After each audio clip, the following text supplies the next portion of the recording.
At this exact moment, reality is moving past you at 670 million miles per hour. This is not the speed of anything moving through space. This is the speed at which space itself can transmit change from one point to another. For 300 years, scientists believed this velocity belonged to light, that photons simply happen to travel very fast.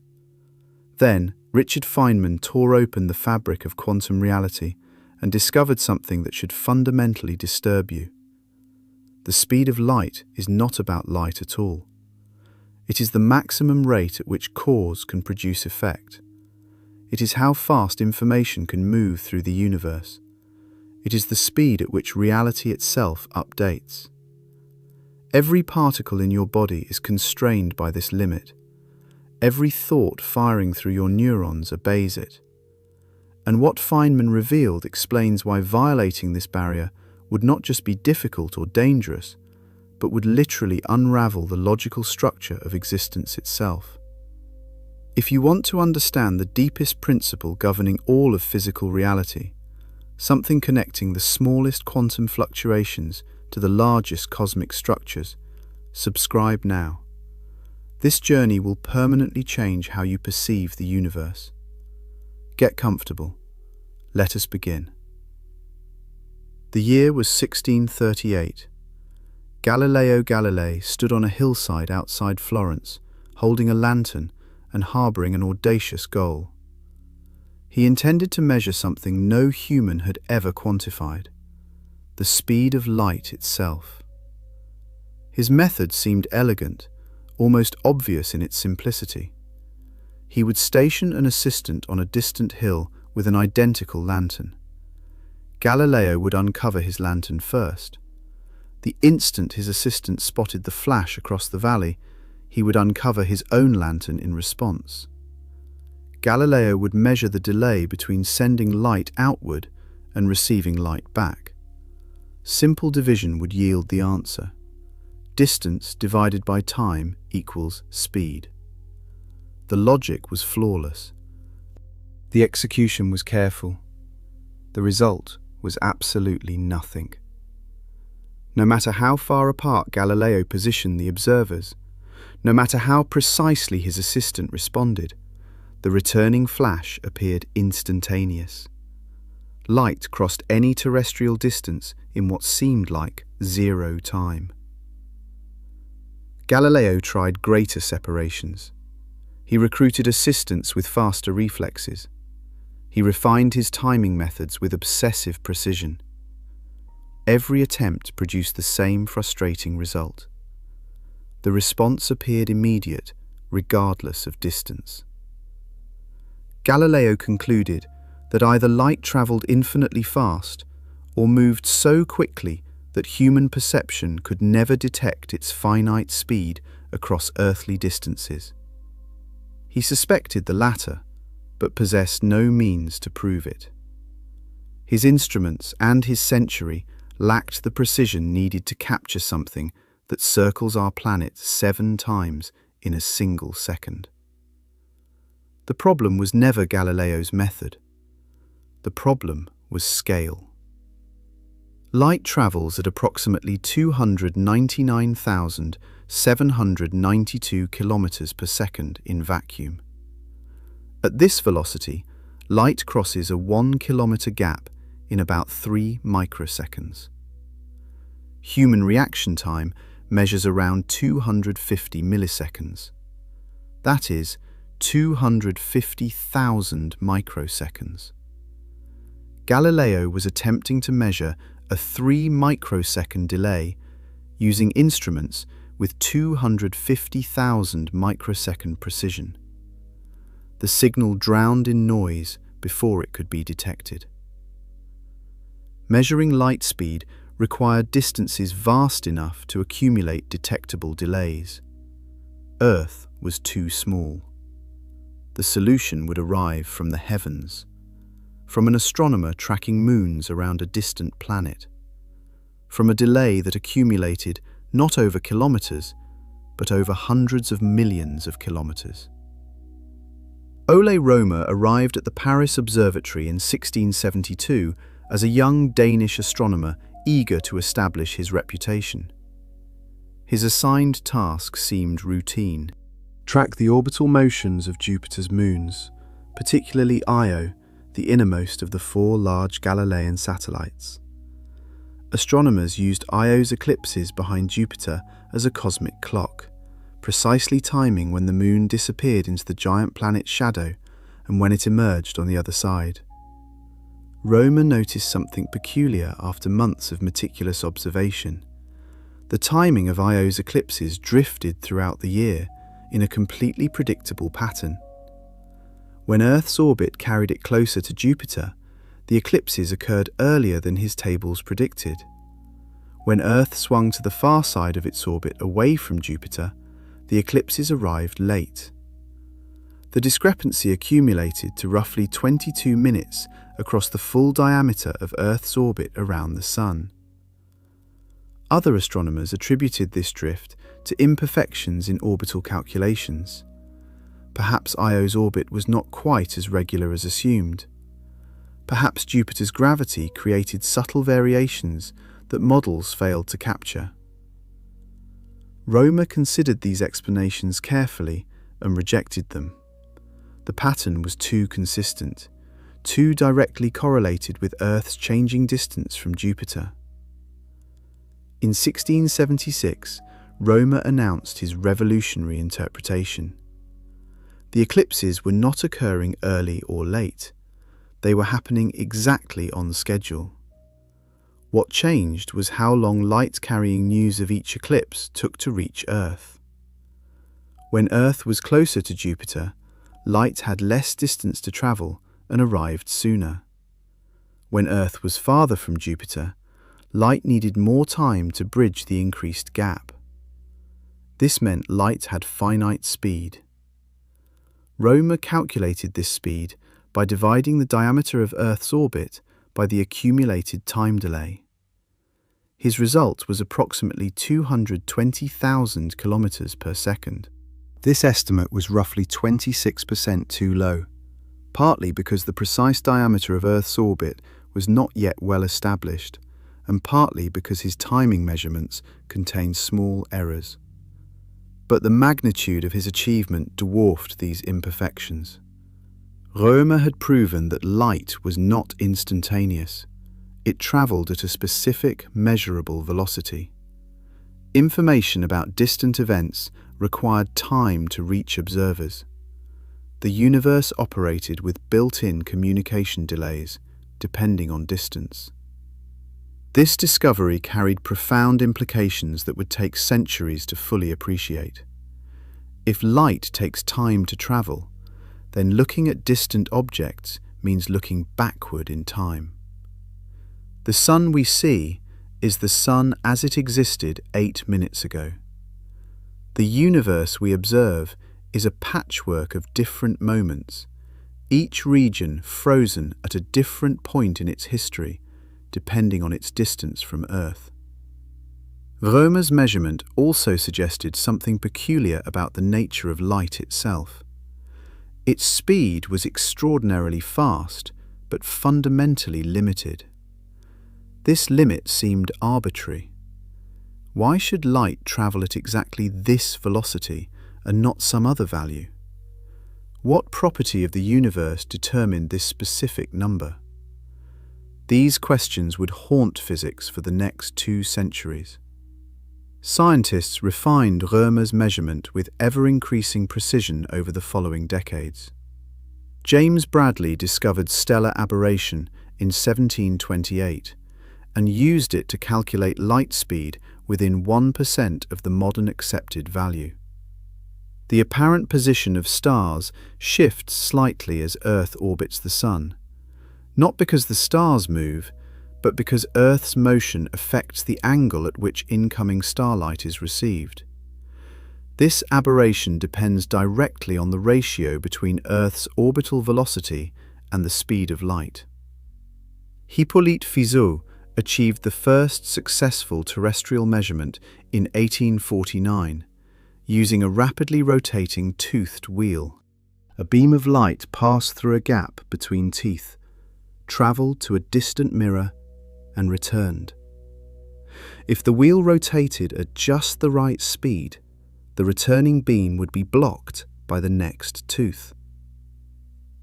Knowing the wheel's rotation rate and the distance to the mirror allowed Fizeau to calculate light speed with impressive accuracy. Léon Foucault improved on Fizeau's method using a rotating mirror instead of a toothed wheel in 1850. His measurement agreed closely with celestial observations, confirming that light travelled at the same speed whether measured on Earth or across the solar system. Albert Michelson would later refine rotating mirror techniques to extraordinary precision, eventually winning the Nobel Prize partly for his meticulous determinations of the speed of light. By the late 19th century, physicists had established light speed at approximately 299,792 kilometers per second in vacuum. The measurement precision reached parts per million. This value appeared in equations throughout electromagnetic theory, always in the same form, always with the same magnitude.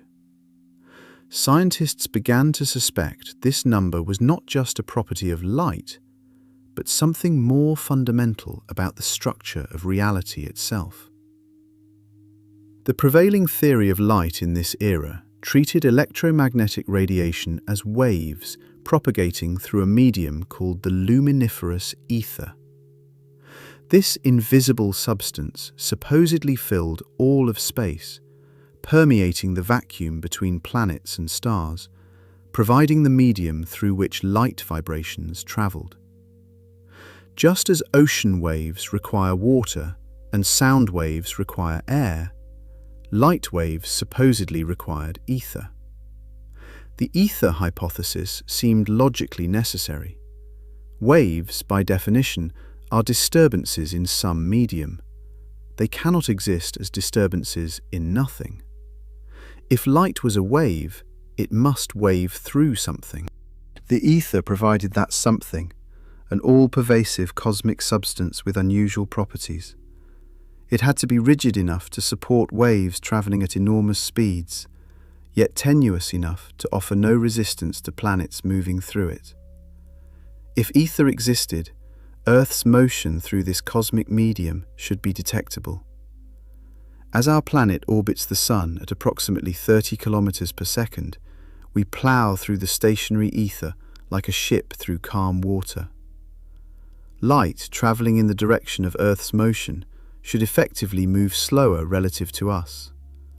Light travelling perpendicular to our motion should be unaffected.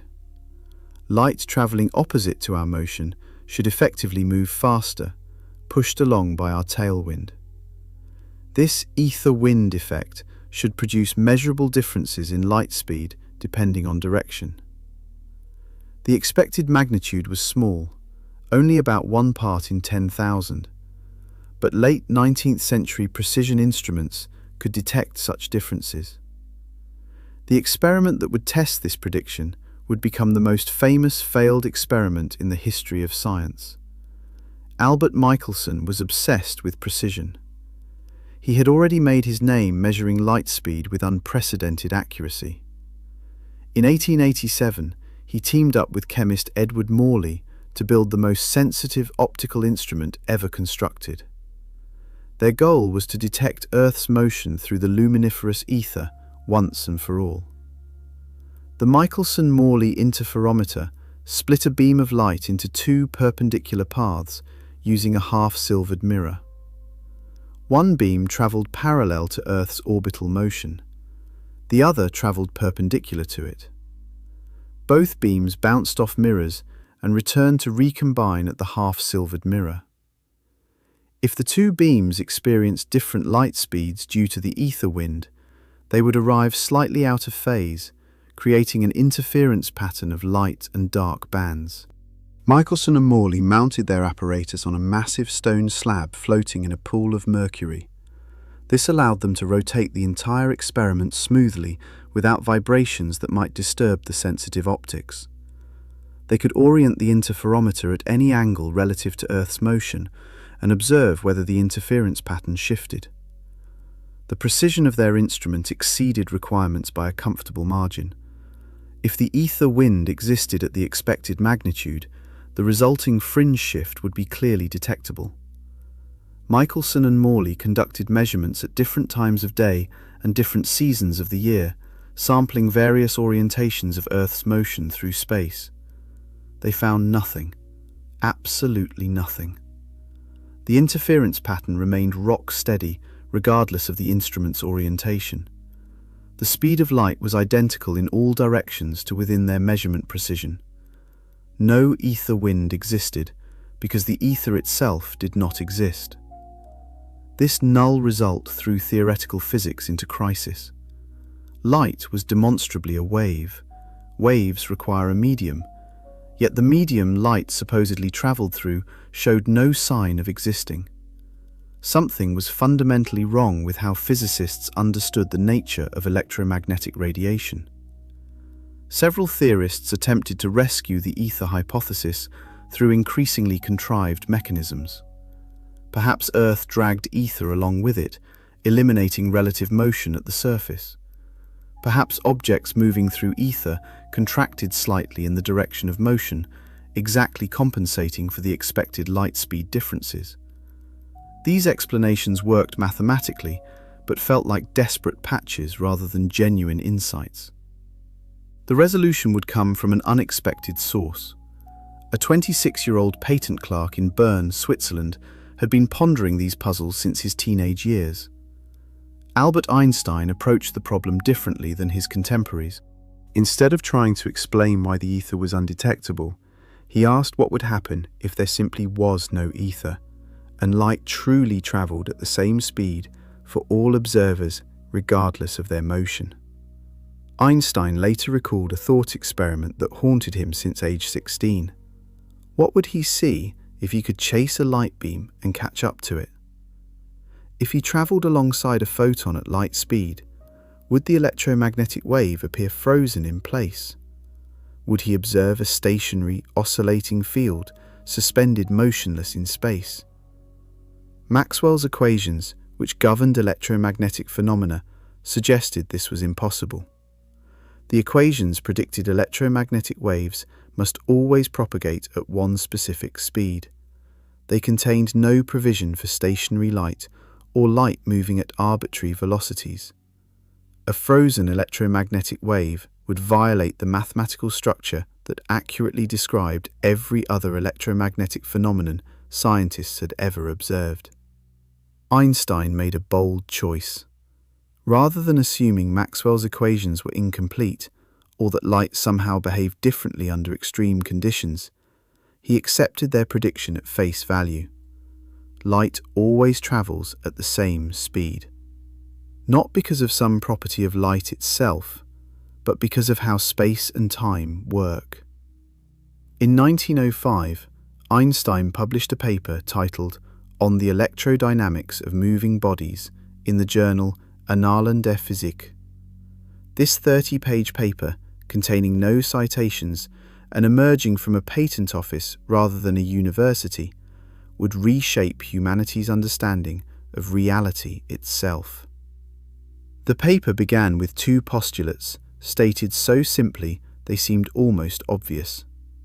First, the laws of physics are identical in all inertial reference frames.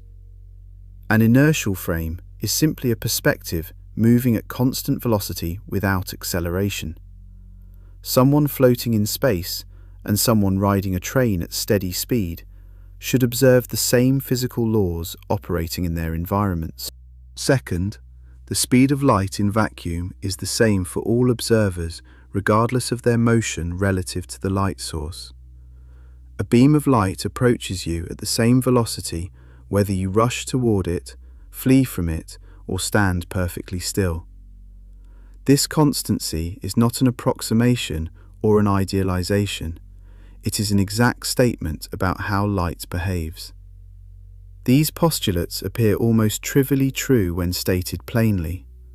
Of course physics works the same everywhere. Of course a fundamental constant like light speed should be truly constant. Yet accepting both statements simultaneously demolishes intuitions about space and time that humans had trusted for millennia. Consider what the second postulate really means through a concrete example.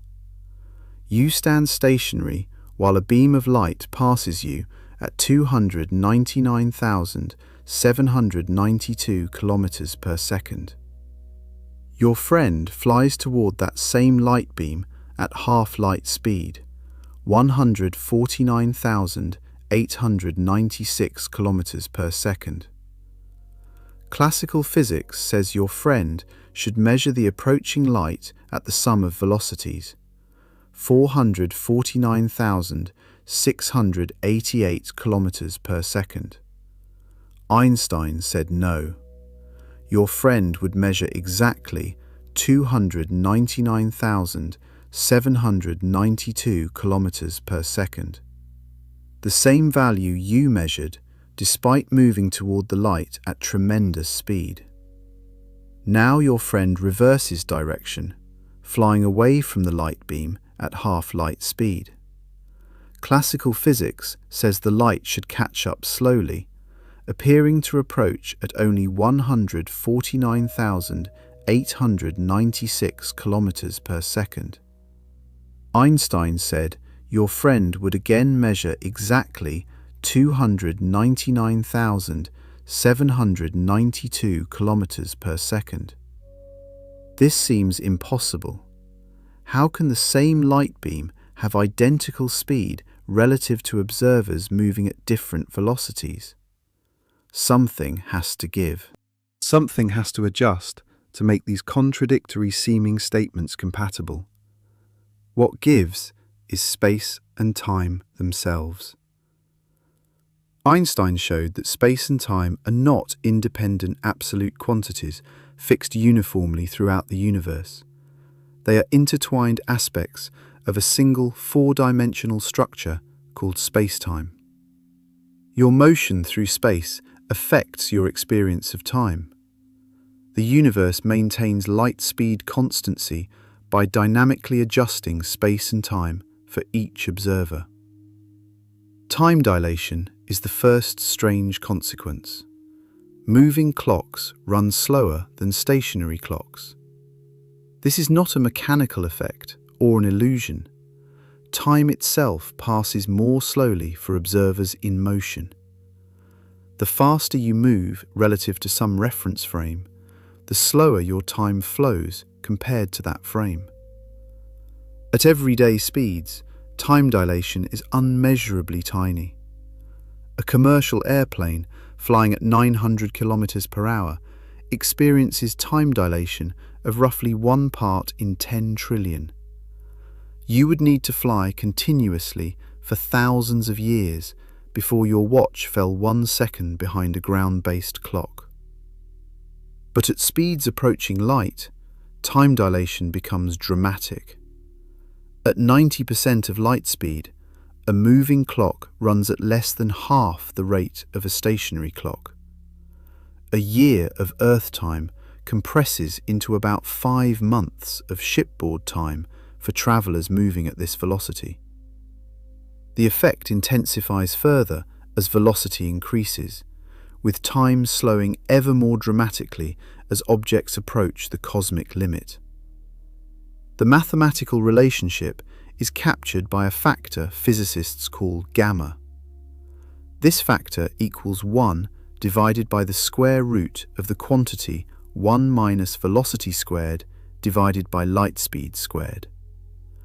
When velocity is 0, gamma equals 1 and time flows normally.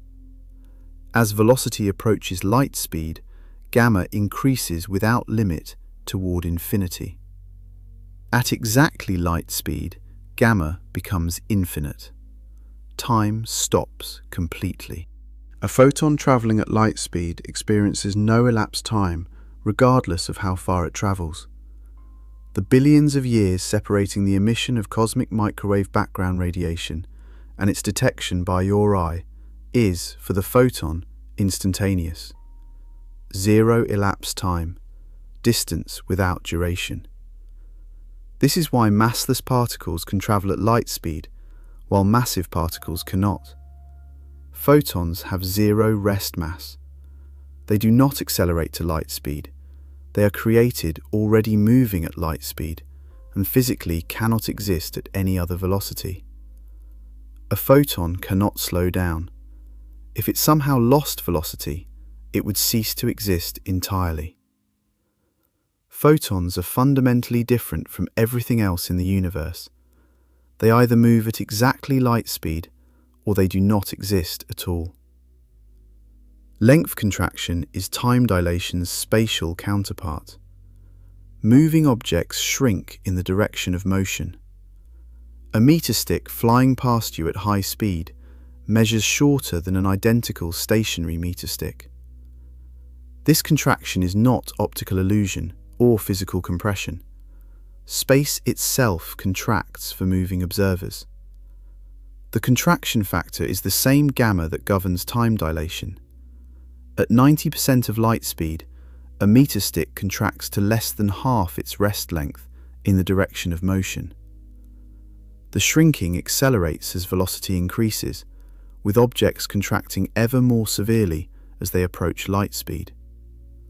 Time dilation and length contraction combine in precisely the way needed to keep light speed constant for all observers. When you move toward a light beam, your time slows down and your measuring rods contract. These distortions exactly compensate for your velocity. You measure distances differently. You measure time intervals differently. The ratio of distance to time, which defines speed, remains unchanged. The mathematics encoding these relationships is called Lorentz transformations, equations that translate measurements between different reference frames. Hendrik Lorentz actually discovered these transformations before Einstein, while trying to explain the Michelson-Morley null result through ether-based mechanisms. But Lorentz viewed his equations as mathematical tricks describing how ether interaction affected matter. Einstein revealed these equations describe something far more profound. They were not corrections applied to measurements. They were accurate descriptions of how space and time actually behave. The universe really does adjust distances and durations depending on the observer's motion. Lorentz's transformations are not artifacts of measurement. They are the truth about spacetime itself. The equation that captures the deepest connection between space and time emerged from Einstein's framework with elegant simplicity. E equals mc squared. Energy equals mass multiplied by the speed of light squared. This equation is often misunderstood as a formula for nuclear weapons.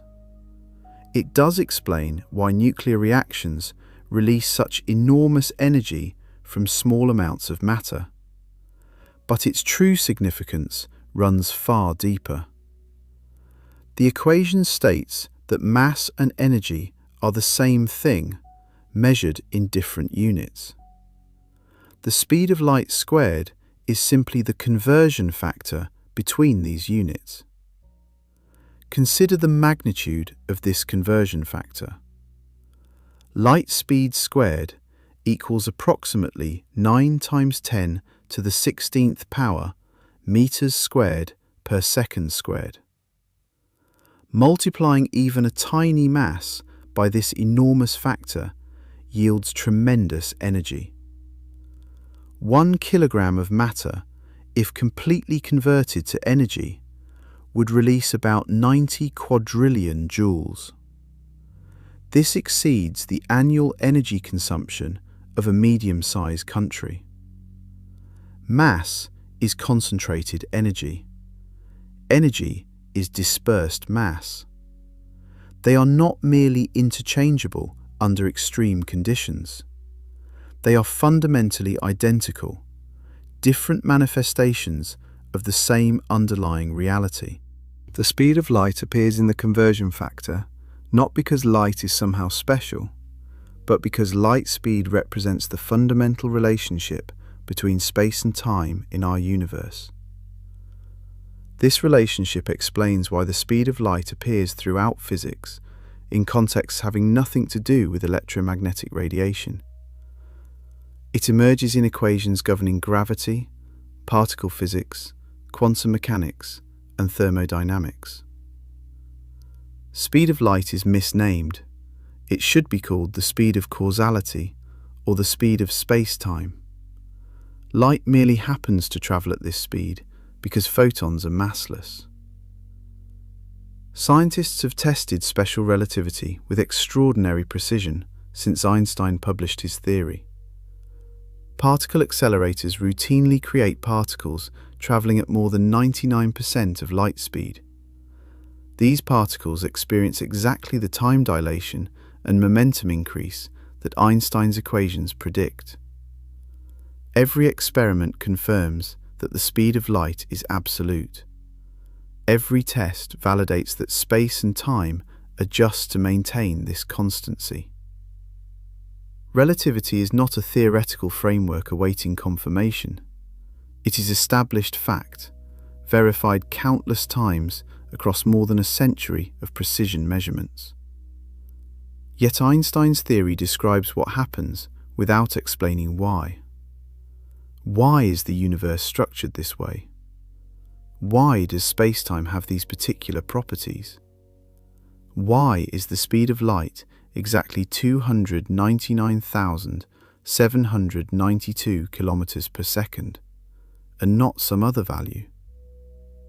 Einstein showed that light speed is the cosmic speed limit, and demonstrated how space-time enforces this limit through time dilation and length contraction. But he did not reveal why the universe demands this enforcement. That understanding would require decades more work, new mathematical frameworks, and a physicist named Richard Feynman, who could visualize quantum reality in ways no one else had imagined. The answer lies in the quantum mechanical structure of reality itself. Particles explore every possible path simultaneously, and the mathematics governing this exploration makes faster-than-light motion not merely difficult or prohibited, but literally meaningless. The light speed barrier is not a wall blocking passage. It is a boundary beyond which the concept of motion loses all coherent meaning. But before understanding what Feynman discovered about why light speed is the limit, we must first understand exactly what happens as objects approach this barrier. The physics of acceleration toward light speed reveals layer after layer of impossibility, each more fundamental than the last. Picture yourself strapped into an impossible spacecraft. Engineers have built you an engine that violates every practical constraint of real physics. Unlimited fuel, perfect efficiency, thrust that never wavers. Your mission is simple: accelerate until you break the light speed barrier. You ignite the engines. Acceleration slams you back into your seat as the spacecraft surges forward. The velocity readout climbs steadily.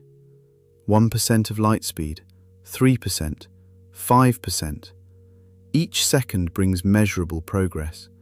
Each unit of fuel burned translates directly into increased velocity. Physics behaves exactly as your intuition expects. At 10% of light speed, you are traveling at roughly 30,000 kilometers per second, fast enough to reach the moon in 12 seconds, fast enough to cross the Atlantic Ocean in the time it takes to blink. Yet you are barely crawling compared to your goal. The engines roar steadily, the fuel flows continuously, the velocity climbs. 20%, 30%, 40%. The relationship between fuel consumption and speed gain remains predictable. Your instruments show everything functioning normally. The universe seems willing to let you accelerate forever. Then you cross 50% of light speed, and something changes. Your engines have not weakened. Your fuel supply remains abundant. The thrust pressing you into your seat feels exactly as strong as before, yet the velocity readout climbs more slowly. Each additional percentage point of speed costs noticeably more fuel than the previous one. The easy linear relationship between energy input and velocity output has broken. You push harder, more fuel, more thrust. The spacecraft shudders with the effort of engines operating at maximum capacity. At 60% of light speed, the velocity gains have slowed further. At 70%, each increment demands substantially more energy than the last. At 80%, the curve steepens dramatically. By 90% of light speed, something extraordinary has happened. Adding the next 10% of velocity to reach the cosmic limit would require more energy than everything you burned to reach 90% combined. Not twice as much, not 10 times as much. The energy requirement has begun climbing toward infinity. You are not fighting friction. Space is empty. You are not fighting air resistance. There is no air. You are fighting the structure of space-time itself. And space-time always wins. Einstein's special relativity explains exactly what is happening inside your spacecraft. As your velocity increases, your resistance to further acceleration increases proportionally. Early physicists described this as relativistic mass increase. The faster you move, the more massive you effectively become, requiring more force to produce the same acceleration. Modern physicists prefer different terminology. They say your rest mass remains constant, but your relativistic momentum increases without bound. Momentum equals mass times velocity in classical physics. In relativistic physics, momentum equals mass times velocity times the gamma factor. As velocity approaches light speed, gamma approaches infinity, and so does momentum. The gamma factor deserves careful examination because it governs everything strange about relativistic motion. Gamma equals 1 divided by the square root of 1 minus your velocity squared divided by light speed squared. When you are stationary, gamma equals exactly 1. Physics behaves normally. As you accelerate, gamma increases slowly at first, then rapidly. At 50% of light speed, gamma equals approximately 1.15. Your effective resistance to acceleration is about 15% higher than at rest. Noticeable, but not dramatic. The universe has begun pushing back, but gently. At 90% of light speed, gamma reaches approximately 2.3. The same thrust that initially produced significant velocity gains now produces less than half the effect. You are working much harder for diminishing returns. At 99% of light speed, gamma climbs to about 7.1. Every increment of speed now costs 7 times more energy than the same increment would cost at low velocities. Your engines strain against a universe increasingly reluctant to let you accelerate. At 99.9%, gamma exceeds 22. The energy cost per velocity increment has multiplied by more than 20 times compared to rest. You are burning fuel at phenomenal rates for microscopic gains in speed. At 99.99%, gamma surpasses 70. At 99.9999%, it exceeds 220. The pattern continues relentlessly. Each additional 9 added to your velocity multiplies gamma by roughly 3. Each multiplication makes the next increment of speed exponentially more expensive. At exactly light speed, gamma reaches infinity. Not a large finite number, not an approximation, mathematical infinity. The energy required to accelerate any massive object to precisely light speed exceeds any finite quantity. It exceeds the total energy content of the observable universe. It exceeds the energy content of 1 billion observable universes. No amount of fuel, no engine efficiency, no technological advancement can overcome mathematical infinity. The Large Hadron Collider demonstrates this principle with breathtaking precision. This 27-kilometer ring buried beneath the Swiss-French border accelerates protons to 99.9999991% of light speed. Read those nines carefully. The protons achieve a velocity just 7 parts in 10 billion shy of light speed itself. At this velocity, each proton carries kinetic energy equivalent to a flying mosquito. A mosquito weighs roughly 2.5 milligrams. A proton weighs about 1.7 times 10 to the minus 24th grams. The proton is lighter than the mosquito by a factor exceeding 1 billion billion.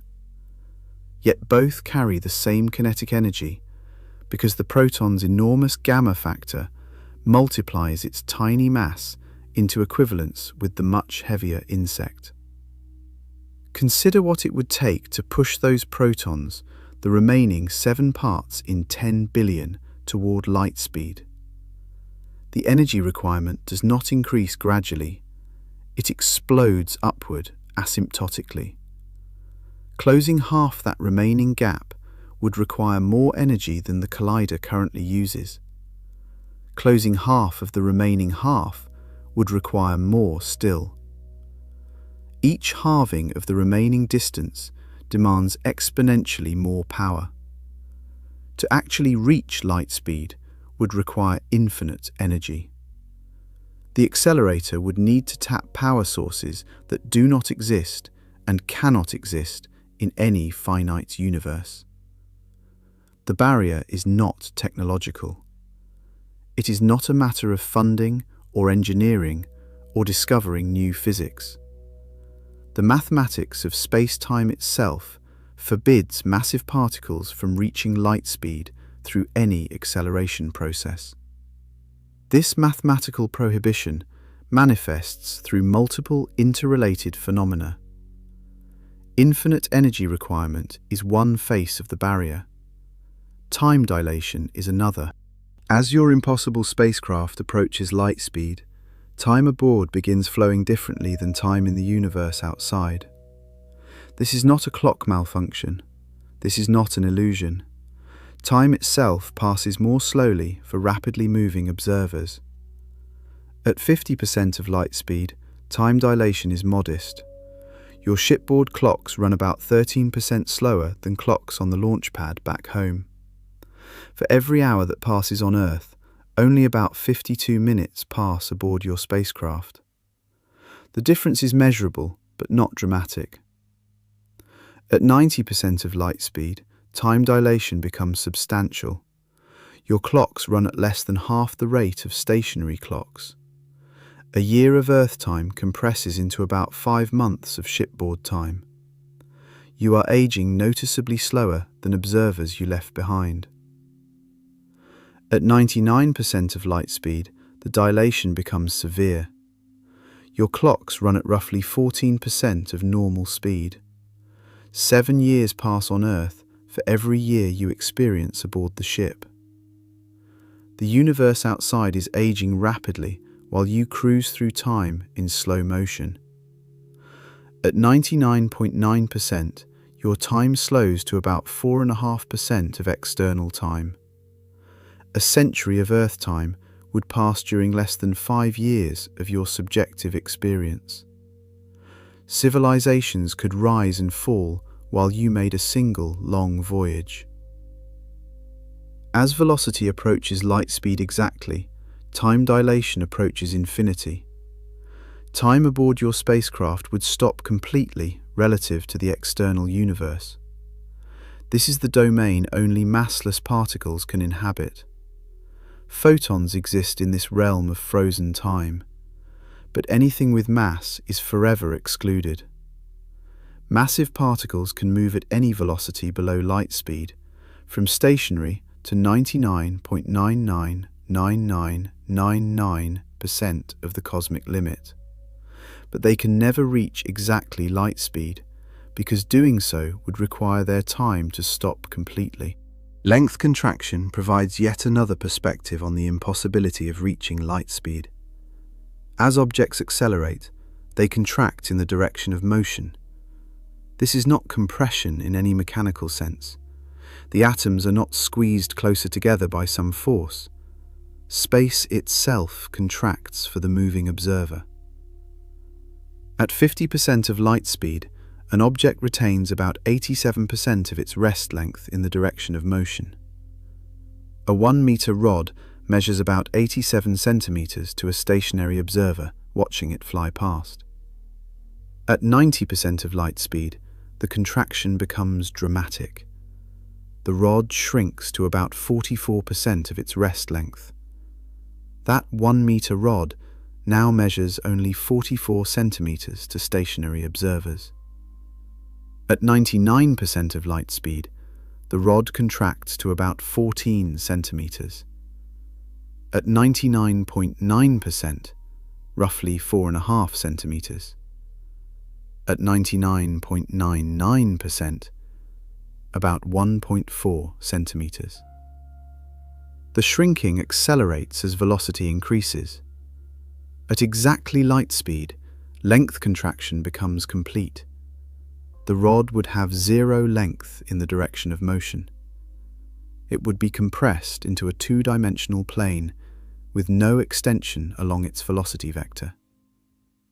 For any object with actual 3-dimensional structure, this represents physical impossibility.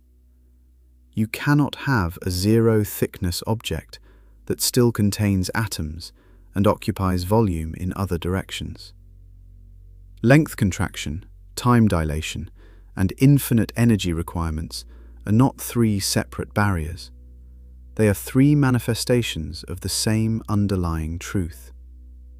Space-time geometry does not contain any path connecting subluminal velocities to luminal or superluminal velocities for objects with mass. The mathematics is not merely difficult. The mathematics says such paths do not exist. Real experiments confirm every prediction of relativistic mechanics with extraordinary precision. Muons created in Earth's upper atmosphere provide particularly elegant confirmation. These unstable particles form when cosmic rays slam into air molecules at altitudes around 15 kilometers. Muons have extremely short half-lives, about 2.2 microseconds. In that brief interval, even traveling near light speed, a muon should cover only about 660 meters before half the population decays. Given their creation altitude and their typical velocities of roughly 99.94% of light speed, muons should decay long before reaching ground level. Classical physics predicts that almost no muons would survive the 15-kilometer journey to sea-level detectors.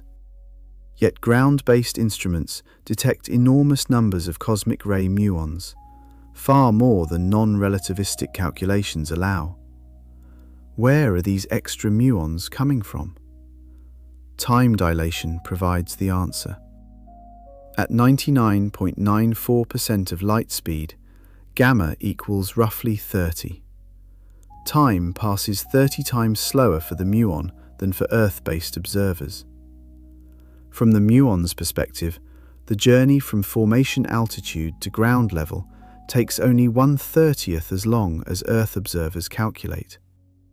Instead of decaying during 50 microseconds of Earth time, the muon experiences less than 2 microseconds. Most survive the journey. Alternatively, consider the muon's reference frame through length contraction. From the muon's perspective, it is stationary while Earth rushes upward toward it. At 99.94% of light speed, Earth's atmosphere contracts by a factor of 30. The 15-kilometer journey shrinks to 500 meters. The muon easily survives this abbreviated distance before decaying. Both explanations yield identical predictions. Time dilation in Earth's frame and length contraction in the muon's frame are mathematically equivalent descriptions of the same physical phenomenon. The extra muons reaching ground level exactly match relativistic calculations. The predictions are confirmed daily by cosmic ray detectors worldwide. Particle accelerators provide even more precise verification. The magnetic force required to bend a particle's trajectory depends on its momentum. At relativistic speeds, momentum scales with the gamma factor. If momentum followed classical physics, the magnets would need far less strength to guide the proton beams. The accelerator would not function. The beams would fly off course, smashing into tunnel walls instead of circulating smoothly for hours. The magnets are calibrated using relativistic formulas. They must increase in strength as the protons accelerate, compensating for the climbing gamma factor. Each adjustment matches relativistic predictions exactly. If classical physics governed particle motion, the Large Hadron Collider would be an expensive failure. It works precisely because relativity correctly describes nature. The global positioning system provides everyday confirmation that billions of people rely upon without realizing it. GPS satellites orbit at roughly 14,000 kilometers per hour, fast enough to create measurable time dilation.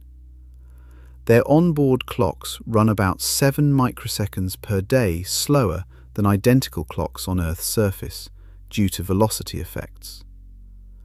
Gravitational time dilation creates an opposing effect. The satellites orbit higher in Earth's gravitational field, where gravity is weaker. Clocks run faster in weaker gravity. This effect adds roughly 45 microseconds per day compared to surface clocks. The net effect means satellite clocks gain about 38 microseconds per day relative to ground clocks. Without correcting for this discrepancy, GPS position errors would accumulate at roughly 10 kilometers per day.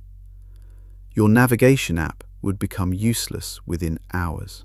The corrections work exactly as relativistic equations predict, providing everyday proof that time dilation is real and that our understanding of it is precise. Given the overwhelming experimental confirmation of relativistic mechanics, creative minds have wondered whether loopholes might exist. Could clever approaches circumvent the light speed barrier, even if direct acceleration cannot? Tachyons represent one hypothetical loophole. These theoretical particles would travel permanently faster than light, just as ordinary matter travels permanently slower than light. Tachyons would have imaginary rest mass, a mathematical property that inverts the usual relationship between energy and velocity. While ordinary particles require infinite energy to reach light speed from below, tachyons would require infinite energy to slow down to light speed from above. The concept seems elegant. Perhaps the universe contains two classes of particles separated by an impossible light speed barrier. Ordinary matter below, tachyons above, neither able to cross into the other's domain. The problem is causality. In special relativity, faster than light travel is mathematically equivalent to backward time travel. Different observers moving at different velocities would disagree about whether a tachyon travelled forward or backward in time. For some observers, a tachyon message would arrive before it was sent. This creates causal loops that destroy logical consistency. You could receive information about future events and use that information to change them. You could prevent the causes that led to your receiving the information. You could observe your own departure from the vantage point of having already arrived. The contradictions multiply without resolution. These are not philosophical puzzles open to interpretation. They are logical impossibilities that break the mathematics of consistent physical law. A universe permitting faster-than-light travel would be a universe without reliable causality, where effects could precede causes, where information could destroy itself by preventing its own creation. Every experiment ever conducted confirms that our universe does not work this way. Causality proceeds in orderly fashion, from past to future. Causes precede effects. Information flows forward through time, never backward. The speed of light enforces this logical structure by preventing any causal connection between space-like separated events. No experiment has ever detected a tachyon. No theoretical framework has successfully incorporated them without generating paradoxes. The weight of evidence strongly suggests tachyons are mathematical curiosities rather than physical realities. Quantum tunneling offers another apparent loophole.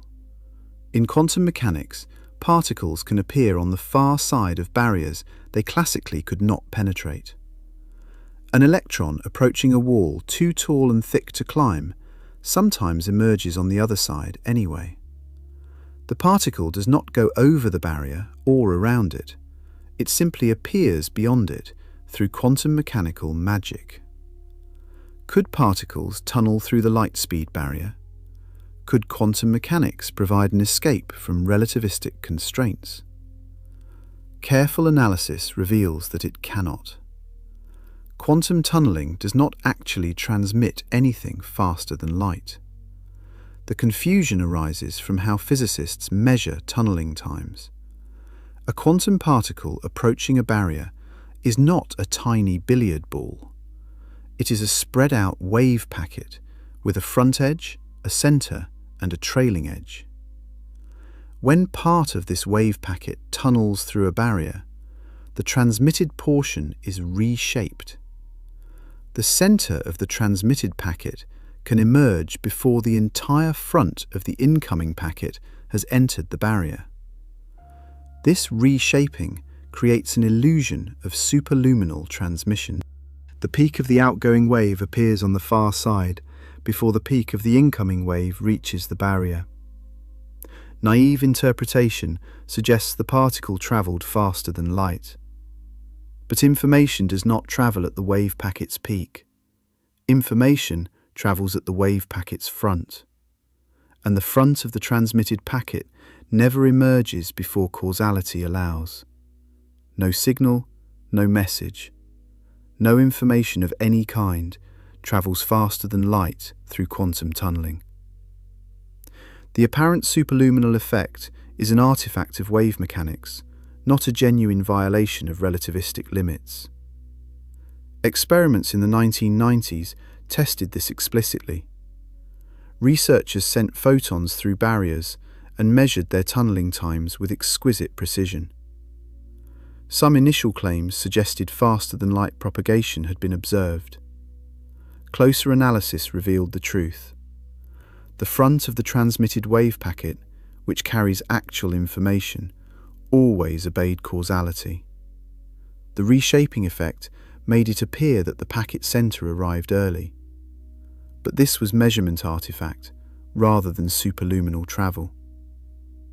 Quantum mechanics respects the light speed limit as rigorously as classical physics. The Alcubierre warp drive represents yet another attempt to circumvent the barrier. Physicist Miguel Alcubierre proposed in 1994 that a spacecraft might never need to travel faster than light locally, while still crossing cosmic distances faster than light could travel through normal space. The concept involves contracting spacetime in front of the spacecraft and expanding it behind.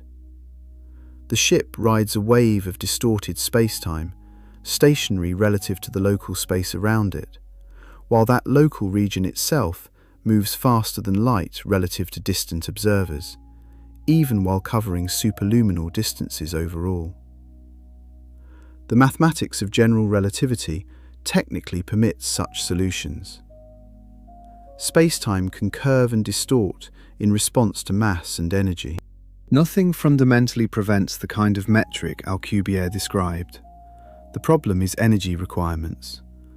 Generating an Alcubierre warp bubble would require exotic matter with negative energy density. Such matter would have to produce gravitational repulsion rather than attraction.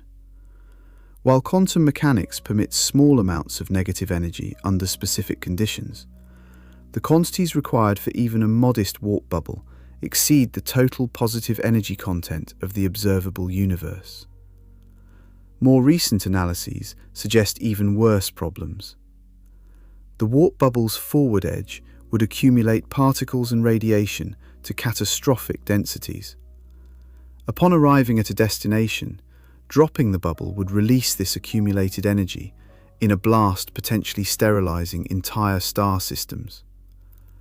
And passengers inside the bubble could not control it or steer it because signals from inside cannot reach the bubble's walls faster than light. The Alcubierre drive remains a mathematical curiosity rather than a realistic propulsion concept. No known physics permits generating the required exotic matter at any scale, let alone the planetary masses necessary for useful propulsion. Wormholes offer another theoretical possibility. These hypothetical tunnels through spacetime would connect distant regions, potentially allowing travelers to emerge far from their starting point without crossing the intervening distance.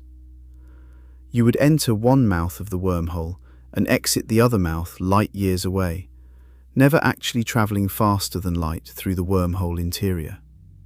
Wormholes appear in solutions to Einstein's general relativity equations. The mathematics permits them to exist, but maintaining a traversable wormhole, open and stable, would require exotic matter with negative energy density, the same impossible substance the Alcubierre drive demands. Natural wormholes, if they exist at all, would be microscopic quantum fluctuations far too small for any spacecraft or even any particle to traverse. Expanding them to useful size would require physics we cannot achieve and may be fundamentally impossible. Every proposed loophole encounters the same ultimate obstacle. The speed of light is not merely a barrier preventing fast travel, it is a fundamental property of how spacetime connects events. There are no paths through spacetime that connect velocities below light speed to velocities at or above light speed for objects with mass. The barrier exists not because something prevents crossing it. The barrier exists because there is nothing on the other side to cross to. Einstein showed us that this barrier exists and demonstrated its mathematical impenetrability. His equations describe precisely what happens as objects approach light speed. They reveal the asymptotic impossibility of reaching it. They predict every experimental observation with extraordinary accuracy. But Einstein did not explain why spacetime has this structure. Why is there a cosmic speed limit? Why is that limit exactly 299,792 kilometers per second? What makes this particular velocity so special that the entire fabric of reality enforces it absolutely? Answering these questions requires going deeper than special relativity permits. The explanation emerges from quantum mechanics, from the strange behavior of particles at the smallest scales, from a revolutionary approach to physics developed by Richard Feynman. His insights revealed that the speed of light is not imposed on the universe from outside, It emerges from the deepest principles governing how particles move through space-time. The barrier is not a wall, it is a consequence of quantum reality itself. Richard Feynman walked into Princeton University in the autumn of 1939, carrying a reputation that preceded him. The 21-year-old from Far Rockaway, New York, had already demonstrated an unusual relationship with physics. While other students memorized formulas and followed prescribed methods, Feynman reinvented solutions from scratch. He trusted his intuition over textbooks. He drew pictures when others wrote equations. He asked questions that made professors uncomfortable.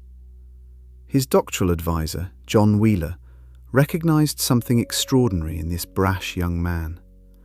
Feynman did not just solve physics problems, he saw physics differently than anyone else. Where conventional physicists perceived abstract mathematical relationships, Feynman visualized concrete physical processes.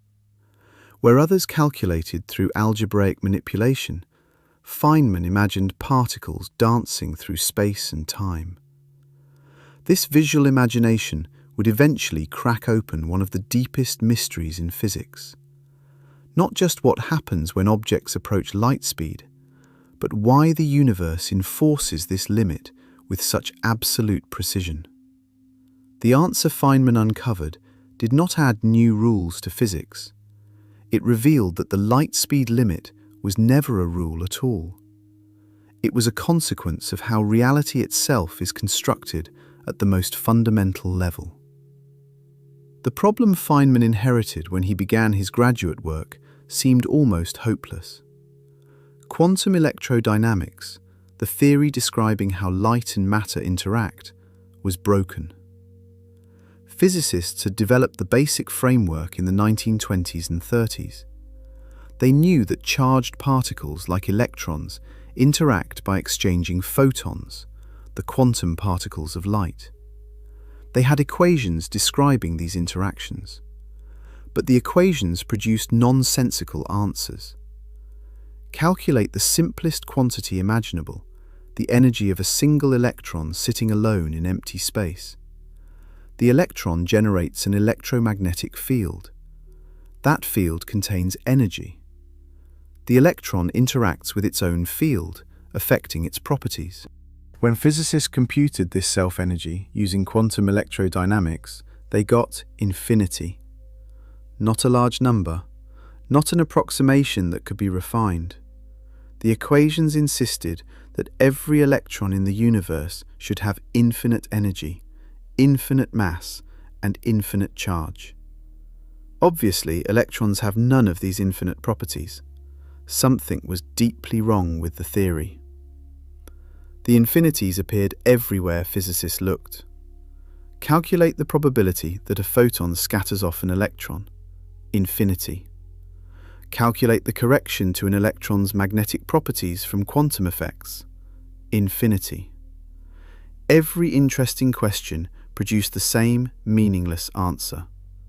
Quantum electrodynamics seemed to be telling physicists that the universe should not exist in any recognizable form. Some physicists concluded the theory was fundamentally flawed. Perhaps quantum mechanics and special relativity could not be reconciled. Perhaps entirely new physics was required. The crisis persisted throughout the 1930s while the world descended into war and physics talent scattered across continents. Feynman spent the war years at Los Alamos, contributing to the Manhattan Project, while his mind continued wrestling with theoretical puzzles. When the war ended and he returned to academic life at Cornell University, he attacked the infinity problem with fresh determination and his characteristic unconventional approach. The breakthrough came through collaboration with Julian Schwinger at Harvard and Shinichiro Tomonaga in Japan, each working independently toward the same goal. They developed a procedure called renormalization that allowed physicists to extract finite, sensible answers from equations that initially produced infinities. The infinities did not disappear. They were absorbed into redefinitions of measured quantities like mass and charge. The logic was subtle but powerful. When we measure an electron's mass, we measure it interacting with its own electromagnetic field. The infinite self-energy contributes to what we call the electron's mass. Rather than calculating this contribution from first principles, physicists could simply use the experimentally measured mass, which already includes all self-energy effects. The infinities vanished into quantities that were determined by measurement rather than calculation. Renormalization worked mathematically, but it troubled many physicists philosophically. It seemed like sweeping infinities under the rug rather than explaining them. Feynman himself remained uncomfortable with the procedure, even while using it brilliantly. But Feynman's approach to quantum electrodynamics went far beyond renormalization. He developed an entirely new way of formulating quantum mechanics that revealed deep truths about why the universe behaves as it does. He called it the path integral formulation, though it became more widely known as the sum over histories approach. Classical physics describes motion through deterministic trajectories. A baseball thrown across a field follows one specific path determined by its initial velocity and the forces acting on it. Given starting conditions, physics predicts exactly where the ball will be at every future moment. Feynman proposed that quantum particles work entirely differently. An electron travelling from point A to point B does not follow a single path. It follows every possible path simultaneously. Every conceivable trajectory connecting origin and destination contributes to the electron's behaviour. Straight paths, curved paths, paths that loop backward in time, paths that spiral around the galaxy before arriving, paths that zigzag through every point in the universe, all of them. This sounds like mystical nonsense. How can a single particle take infinitely many paths at once? The answer requires abandoning classical intuition entirely and embracing the quantum mechanical concept of superposition. Before measurement, a quantum particle does not have a definite trajectory. It exists in a superposition of all possible paths. Each path has an associated probability amplitude, a complex number encoding both a magnitude and a phase. The amplitude describes how much that particular path contributes to the particle's overall behaviour. When you want to calculate something observable, like the probability that the electron arrives at a specific location, you must add up the contributions from all possible paths. Each path contributes its amplitude. The amplitudes are complex numbers that can add constructively or destructively depending on their phases. Here is where classical behaviour emerges from quantum strangeness. Paths that wiggle wildly through space have phases that change rapidly. When you add contributions from many such paths, their varying phases cause them to cancel each other out. The wild detours through distant galaxies contribute almost nothing to the final probability because they destructively interfere with each other. Paths close to the classical trajectory have phases that vary slowly and align with each other. Their contributions add constructively rather than cancelling. The electron is most likely found near where classical physics predicts, not because quantum mechanics forces it onto a single trajectory, but because the classical path is where contributions from many similar paths reinforce each other.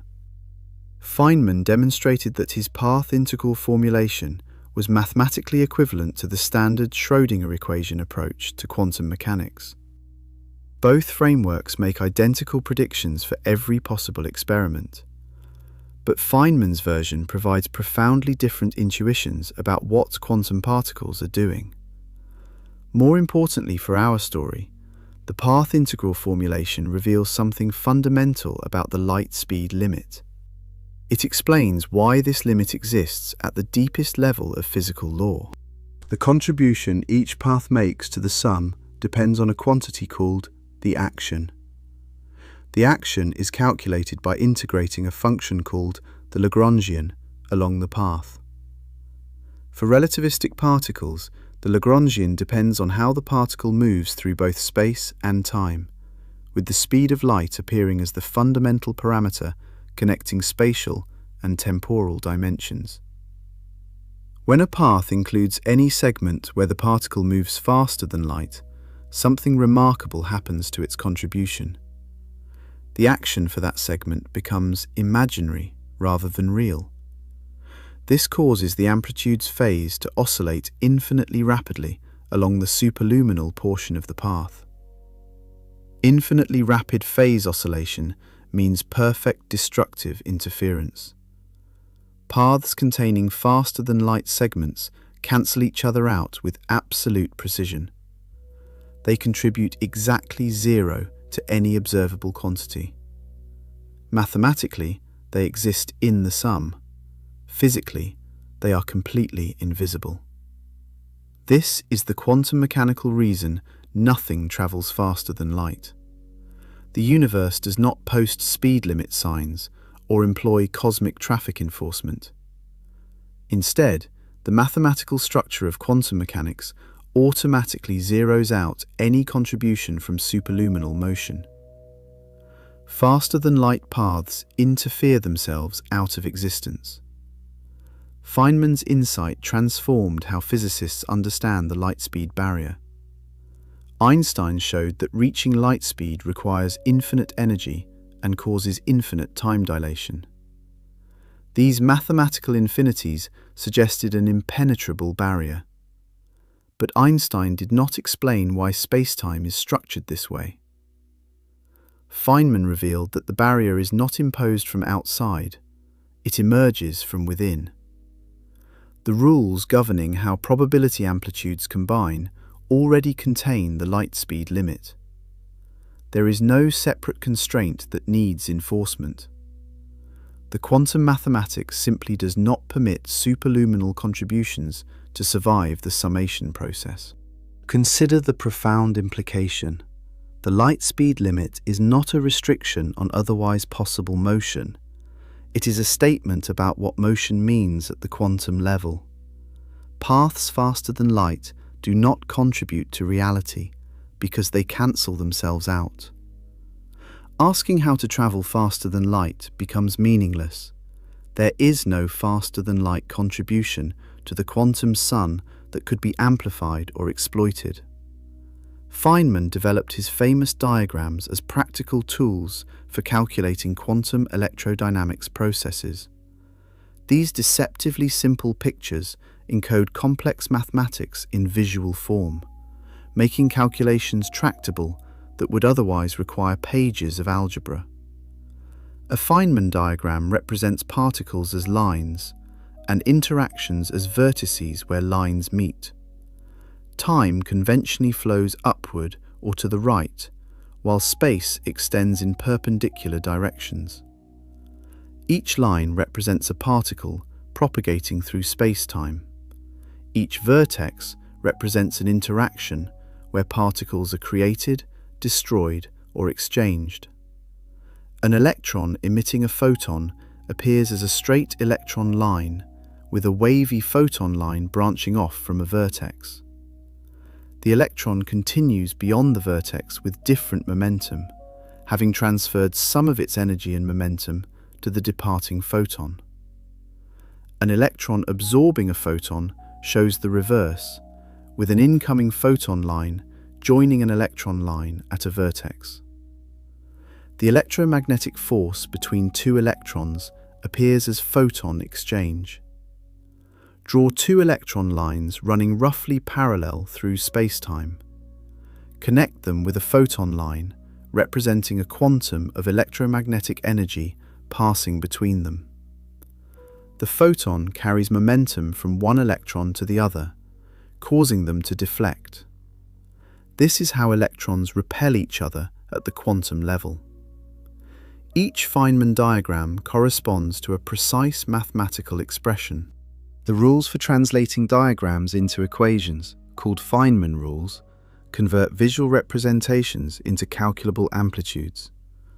By drawing all possible diagrams for a process, translating each into mathematics, and adding the results, physicists can calculate the probability of any quantum electrodynamics interaction. The diagrams made previously impossible calculations routine. After Feynman, graduate students could reproduce results that had consumed years of professional research. The diagrams did not change the physics, they made the physics accessible. But Feynman diagrams also illuminate deep truths about virtual particles and the nature of quantum interactions. The photons exchanged between electrons in these diagrams are called virtual photons. They differ fundamentally from the real photons that reach our eyes or trigger our detectors. Real photons satisfy a strict relationship between energy and momentum determined by their zero mass. A real photon with a given energy must have a precisely corresponding momentum. This relationship, derived from relativity, constrains how real photons can behave. Virtual photons are not so constrained. They can carry any combination of energy and momentum, including combinations that would be impossible for real photons. A virtual photon can have more momentum than its energy permits for a real photon, or less, or even carry the wrong sign of energy. This freedom initially seemed to violate conservation laws and undermine the theory's credibility. Critics charged that Feynman diagrams were mathematical tricks rather than physical descriptions. How could particles carry impossible energies and momenta? Feynman explained that virtual particles are not physical objects in the conventional sense. They are computational devices that encode how fields mediate forces. The impossible energies and momenta cancel out in the final sum. What remains after adding all contributions respects conservation laws and all other physical constraints, including the light speed limit. This clarification reveals something important about faster-than-light motion. Virtual particles can mathematically travel faster than light within diagrams, but their contributions combine to produce results that never transmit information faster than light. The intermediate steps of a calculation may include superluminal components. The final answer never does. When two electrons repel each other by exchanging virtual photons, the force between them does not propagate instantaneously. If one electron suddenly moves, the other electron does not instantly respond. The electromagnetic field between them updates at exactly light speed. Information about one electron's motion reaches the other electron at light speed, never faster. Despite the apparent freedom of virtual particles in intermediate calculations, this principle generalizes throughout quantum field theory. Virtual particles can seem to violate rules that constrain real particles, but observable quantities, the things we can actually measure, always respect fundamental limits, including the speed of light. The quantum machinery works out so that causality is never violated in any measurable process. Quantum field theory extends Feynman's insights to all fundamental particles and forces. In this framework, particles are not tiny billiard balls bouncing through space. They are localized excitations of underlying fields that permeate all of space-time. The electromagnetic field exists everywhere. When that field vibrates in a particular way, we observe the vibration as a photon. The photon is not an object moving through the field. The photon is the field vibrating. Similarly, the electron field exists everywhere. An electron is a localized disturbance in that field, not a separate object placed within it. This field perspective clarifies why photons travel at exactly light speed, while electrons travel slower. The electromagnetic field is massless. Its wave equation permits disturbances to propagate only at light speed, not faster, not slower. Exactly the cosmic limit. A photon must move at light speed because that is the only speed at which electromagnetic field disturbances can propagate. The electron field has mass. Its wave equation includes a mass term that restricts propagation speeds to values below light speed. An electron can move at any velocity up to, but not including, light speed. The more massive a field's associated particle, the lower its maximum propagation speed relative to light speed. This relationship between mass and propagation speed is not imposed by separate constraints. It emerges mathematically from the structure of relativistic quantum field theory. When you write down a field equation that respects special relativity and quantum mechanics, the speed of light automatically appears as the maximum propagation speed for massless fields and the asymptotic limit for massive fields. Feynman and others proved that this structure is not optional. Any quantum field theory consistent with special relativity must have these properties. Attempts to construct theories permitting faster-than-light propagation invariably produce logical contradictions. Conservation of probability fails. Causality violations create paradoxes. The mathematics refuses to remain coherent. The only consistent quantum field theories are ones where the speed of light emerges as the maximum speed of causality. This is not a constraint added to the theory. It is a consequence of requiring the theory to make sense at all. The light speed limit is built into the foundations of quantum reality. Quantum entanglement appears at first glance to violate the cosmic speed limit. Measure one particle and you instantly know something about its distant partner, regardless of the separation between them. Einstein famously called this spooky action at a distance and suspected it proved quantum mechanics was incomplete. But entanglement does not transmit information faster than light. The correlation between entangled particles is real and instantaneous. When you measure one particle's spin as up, its partner's spin becomes down at that same moment, even if the partner is on the other side of the galaxy.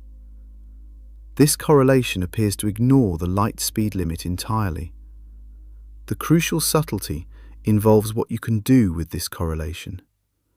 You cannot use entanglement to send a message.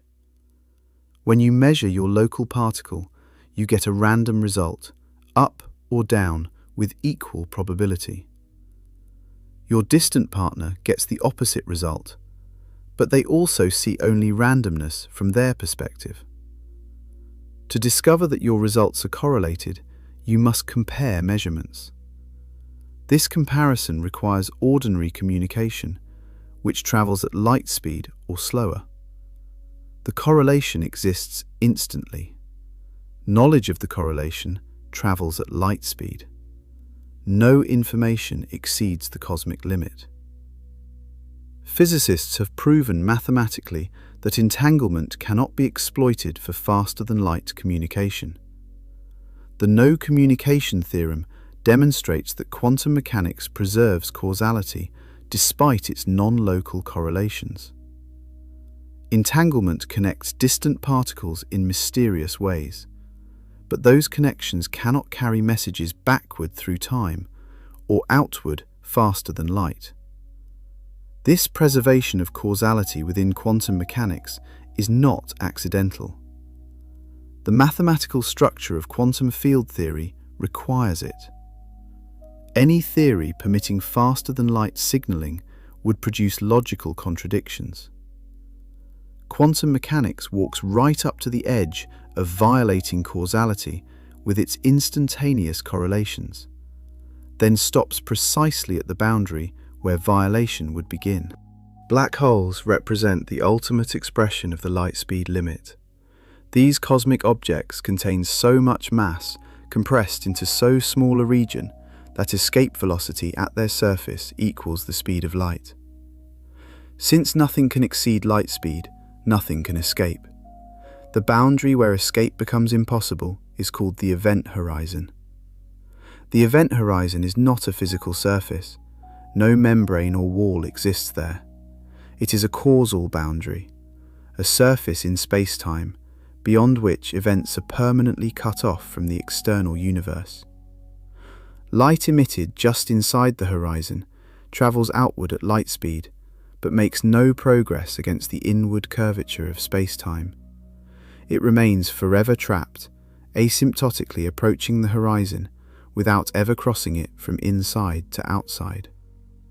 From an external observer's perspective, objects falling into a black hole never quite reach the horizon. Time dilation becomes infinite at the horizon's edge. An infalling astronaut appears to slow down, redden, and fade as they approach the boundary. External observers never see them cross. The astronaut experiences crossing in finite time from their own perspective, but that crossing takes them permanently beyond the observable universe. Once inside the event horizon, the cosmic speed limit becomes a death sentence. The singularity at the black hole's center lies in the future of every internal trajectory, not in any spatial direction. No matter which way you travel inside a black hole, you are traveling toward the singularity, because the singularity is your future, not a location in space. The light speed limit prevents escape because escaping would require traveling backward in time. This connection between event horizons and causality reveals something profound about the light speed limit. Black holes are extreme examples of how causality shapes space-time geometry. The same light speed that prevents you from sending messages backward in time prevents anything from escaping a black hole's interior. The same causal structure that gives time its direction creates regions of space-time permanently isolated from the rest of existence. The cosmic censorship conjecture proposes that singularities are always hidden behind event horizons, never visible to external observers. If true, this would mean the light speed limit protects the universe from the mathematical pathologies that occur at singularities. Causality would maintain cosmic order by keeping the most extreme gravitational phenomena forever hidden from view. Black holes thus serve as cosmic monuments to the light speed limit. They mark the boundaries where causality creates absolute barriers in space-time. No technology, no matter how advanced, can retrieve information from within an event horizon. The speed of light has carved permanent voids in the fabric of existence, regions as inaccessible as the past itself. Quantum electrodynamics has been tested with extraordinary precision, providing overwhelming confirmation that Feynman's framework correctly describes nature. The most dramatic test involves the electron's magnetic moment, a quantity called the G-factor. Classical physics predicts that an electron spinning in a magnetic field should have a specific G-factor of exactly 1. Early quantum mechanics revised this prediction to exactly 2. Both predictions are close to the measured value, but not quite right. Quantum electrodynamics provides corrections to this G-factor, arising from the electron's interaction with virtual photons in its own electromagnetic field. The more diagrams you include, the more precise your prediction becomes. Physicists have computed these corrections to extraordinary precision, including contributions from diagrams containing up to 5 virtual photon loops. The calculation requires evaluating tens of thousands of individual diagrams. The theoretical prediction matches the experimental measurement to better than 1 part in a trillion. 1 part in a trillion. If you measured the distance from New York to Los Angeles using a ruler accurate to 1 part in a trillion, your measurement would be correct to within the width of a single atom. Quantum electrodynamics achieves this level of agreement between theory and experiment. No other theory in the history of science has been tested so precisely and confirmed so completely. Quantum electrodynamics is not approximately correct. It is exactly correct, to the limits of our ability to measure and calculate. Every one of its predictions, including the absolute nature of the light speed limit, is verified beyond any reasonable doubt. The standard model of particle physics extends quantum electrodynamics to include all known fundamental particles and forces except gravity. It describes not just photons and electrons, but quarks, neutrinos, the Higgs boson, and the carriers of the weak and strong nuclear forces. The entire framework rests on the path integral formulation Feynman helped develop. Every particle interaction in the standard model obeys the light speed limit. Information never propagates faster than light through any known quantum process. Causality is preserved in every tested prediction. The cosmic speed limit is not a special rule applying to some phenomena. It is universal, emerging automatically from the quantum field theory structure underlying all fundamental physics. The fine structure constant, approximately 1/137, quantifies the strength of electromagnetic interactions in quantum electrodynamics. This dimensionless number determines how strongly electrons couple to photons. It appears throughout quantum electrodynamics calculations, affecting everything from atomic energy levels to the force between charged particles. Feynman often spoke about the fine structure constant with something approaching awe. Its value cannot be calculated from first principles. It must be measured experimentally. Yet this single number, along with the masses of fundamental particles, determines the entire character of electromagnetic interactions throughout the universe. If the fine structure constant was significantly larger, electromagnetic forces would be stronger, atoms would be smaller, chemistry would operate differently. Life as we know it might be impossible. If the fine structure constant was significantly smaller, electromagnetic forces would be weaker, atoms would be larger and less tightly bound. Different chemistry would emerge. Again, life might not be possible. The fine structure constant connects to the speed of light through the fundamental equations of quantum electrodynamics. Both quantities appear together in expressions governing how charged particles interact. The speed of light sets the maximum propagation speed. The fine structure constant sets the interaction strength. Together, they determine the detailed behavior of electromagnetic phenomena at every scale, from subatomic to cosmic. Feynman never claimed to understand why the fine structure constant has its particular value. He called it one of the greatest mysteries in physics, a number that clearly matters enormously, but whose origin remains completely unexplained. Understanding why fundamental constants have their specific values remains an open problem in theoretical physics. What Feynman did understand, and demonstrated with mathematical rigor, was that the light speed limit is not separate from these fundamental structures. It emerges from them. The same quantum field theory framework that predicts the electron's magnetic moment with trillion-fold precision also explains why nothing travels faster than light. The speed limit is not a rule imposed on the universe from outside. It is a consequence of the universe being made of quantum fields that must respect relativistic principles. There is no barrier to break because there is no separate domain beyond the barrier. Faster-than-light motion does not exist as a coherent concept within quantum field theory. Feynman approached all of physics with irreverent curiosity. He famously said that if you think you understand quantum mechanics, you do not understand quantum mechanics. He delighted in the strangeness of the quantum world, while insisting on mathematical precision and experimental verification. His path integral formulation did not just solve practical calculation problems. It revealed that quantum mechanics and special relativity fit together in a specific way that makes the light speed limit inevitable. The apparent barrier is actually a structural feature of reality at its most fundamental level. Nothing in physics forbids faster-than-light travel the way a law forbids jaywalking.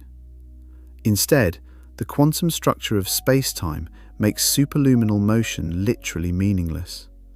There is nothing there to travel to, no path through the quantum sum that contributes to observable reality.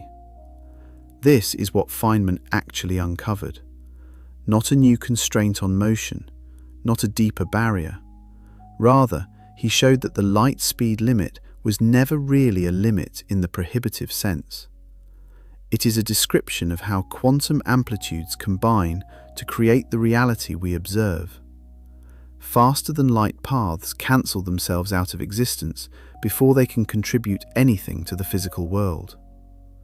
The mathematics Feynman developed continues to underpin all successful theories of fundamental physics. His diagrams remain standard tools in every particle physicist's toolkit. His path integral formulation provides the foundation for string theory, quantum gravity research, and theoretical physics frontiers far beyond what existed in his lifetime. And all of it confirms the same deep truth. The speed of light is not the universe's speed limit.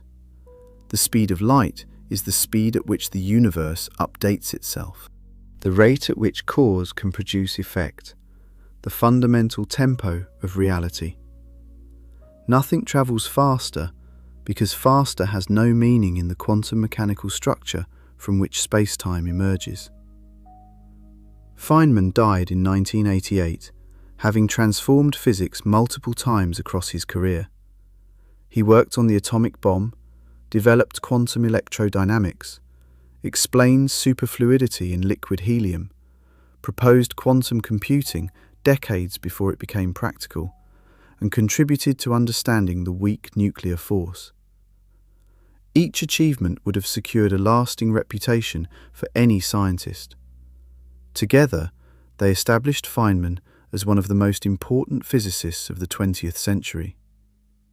But his most profound contribution may be the understanding that the light speed limit is woven into existence at the quantum level, built into the fundamental rules governing how probability amplitudes combine to produce observable reality. What remains is understanding what this means. If the speed of light is the speed of causality, not just a property of electromagnetic radiation, then what does this tell us about the nature of space, time, and the universe itself?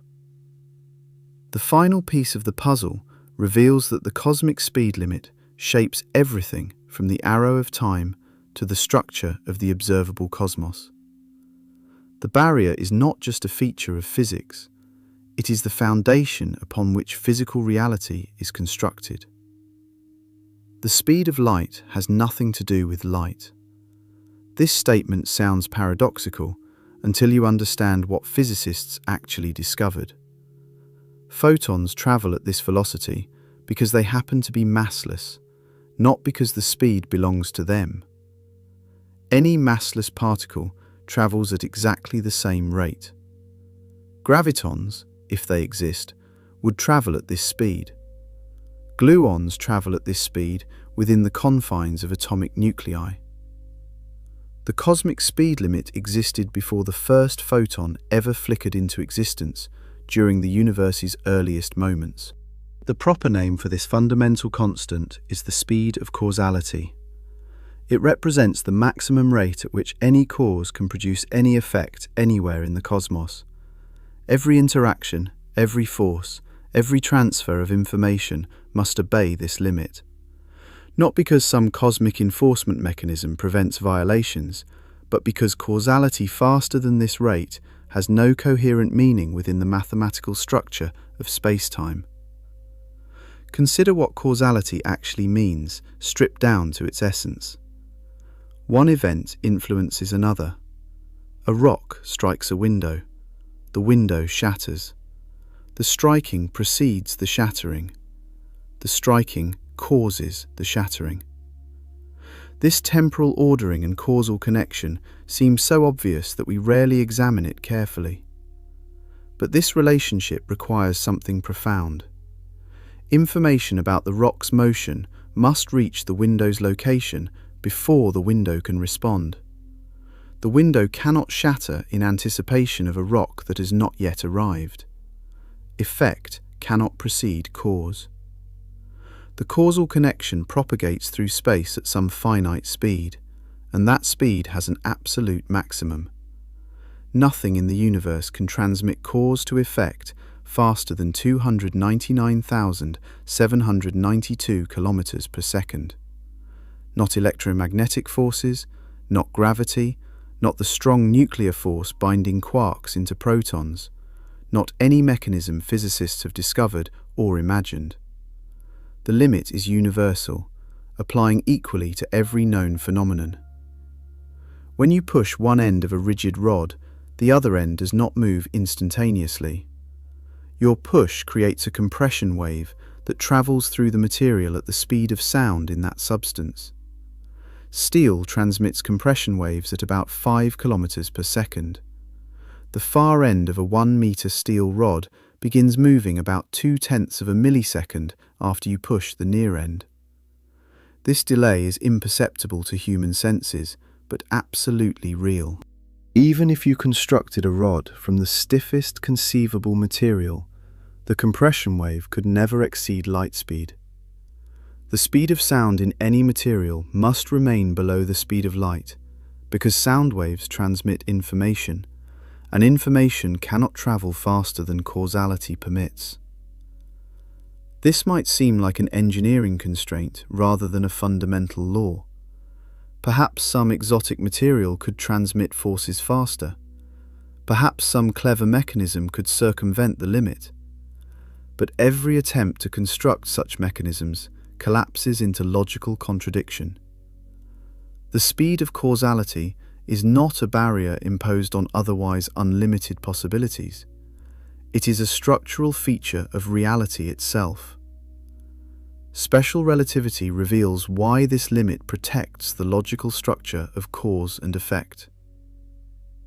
Einstein discovered that space and time are not separate absolute quantities, but interwoven aspects of a unified space-time fabric. Different observers moving at different velocities measure different amounts of space between events. They measure different amounts of time between events.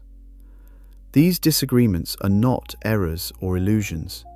They are genuine features of how space-time works. Events that cannot causally influence each other occupy what physicists call space-like separation. For such events, something extraordinary occurs.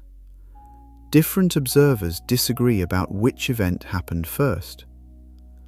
One observer watching events A and B might see A occur before B. Another observer moving at a different velocity might see B occur before A. A third observer might see them as simultaneous. This temporal ordering reversal sounds deeply disturbing. How can the sequence of events depend on who is watching? Does the universe not have an objective ordering of occurrences? The answer is both yes and no. For events that can causally influence each other, all observers agree on temporal ordering. If event A causes event B, every observer in the universe sees A happen before B. The causal sequence is absolute and objective. But for events that cannot causally influence each other, the universe does not define an objective ordering. Neither event causes the other. Neither event affects the other. The question of which happened first has no absolute answer, because the question itself assumes a connection that does not exist. This is where the speed of light becomes essential. Light speed defines the boundary between events that can causally connect and events that cannot. If the spatial separation between two events exceeds the distance that light could travel during their temporal separation, those events are space-like separated. Neither can cause the other. Their temporal ordering is observer-dependent.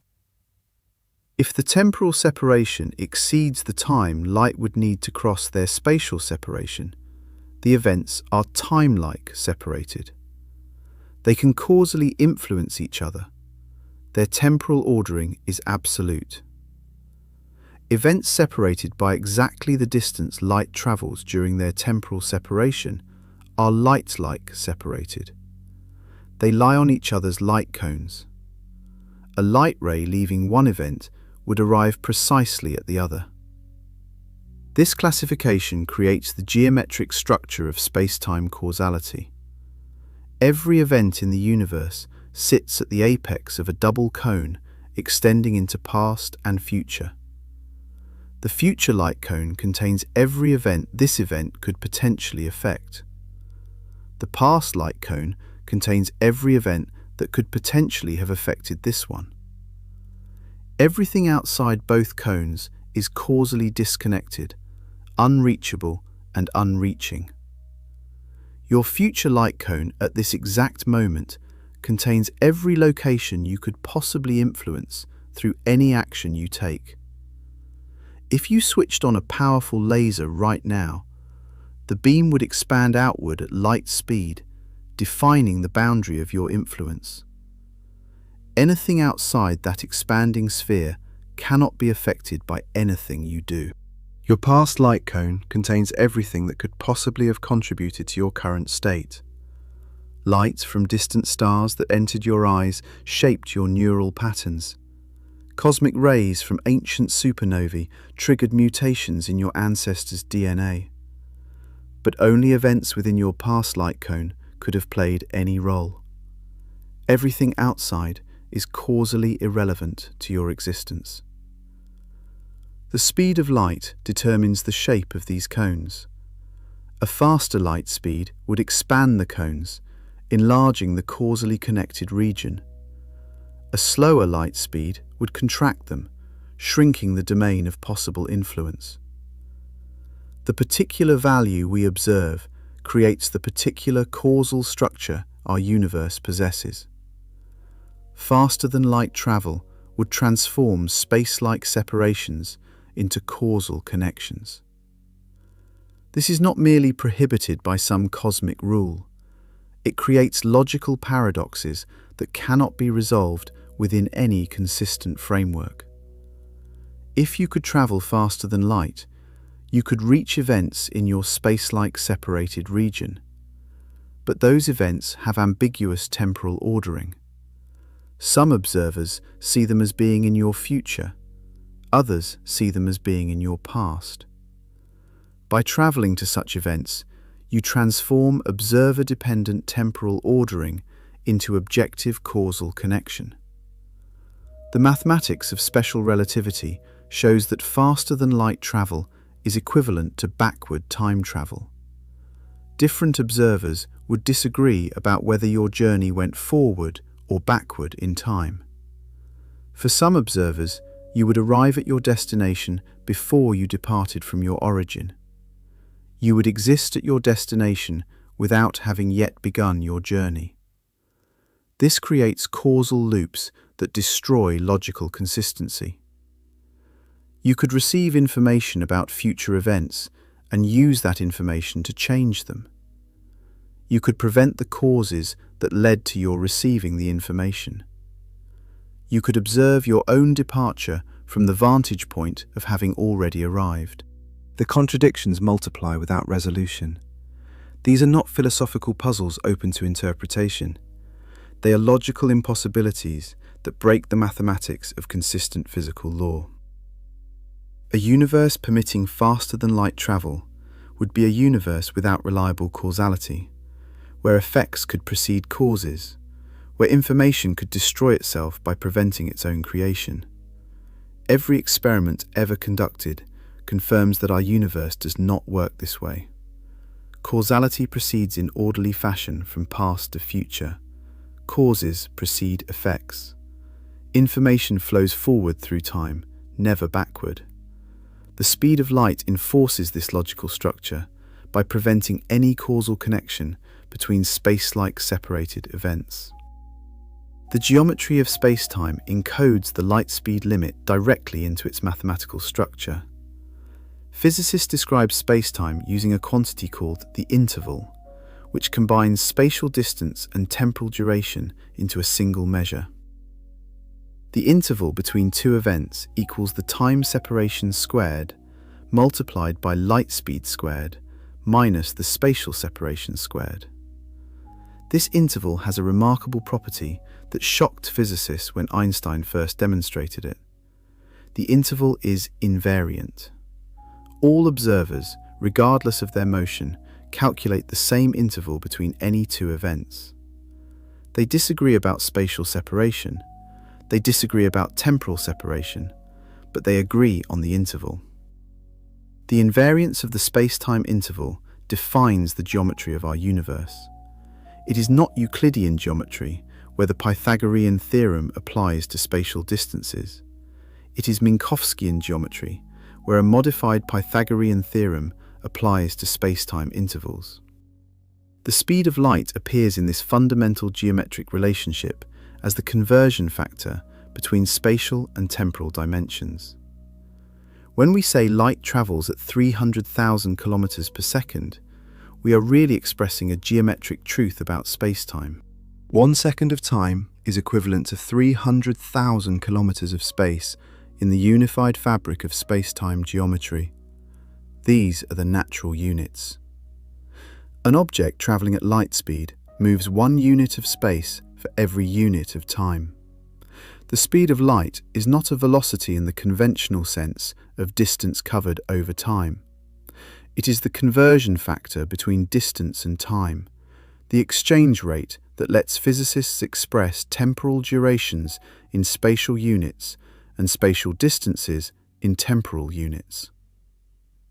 Physicists often work in units where light speed equals exactly 1, eliminating the conversion factor entirely and revealing the underlying unity of space and time. Einstein's famous equation, E equals mc squared, contains this same conversion factor. Mass and energy are not merely related, they are identical quantities measured in different units.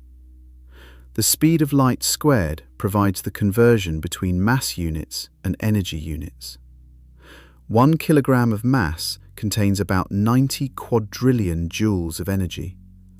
This staggering number reflects the enormous conversion factor between our everyday units of mass and energy. The speed of light squared equals approximately 9 times 10 to the 16th power in metric units. Multiplying any mass by this factor yields its energy equivalent.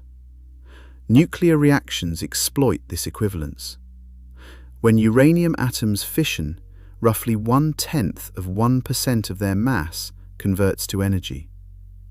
This tiny fraction, multiplied by the enormous conversion factor, produces the devastating power of nuclear weapons and the controlled output of nuclear power plants.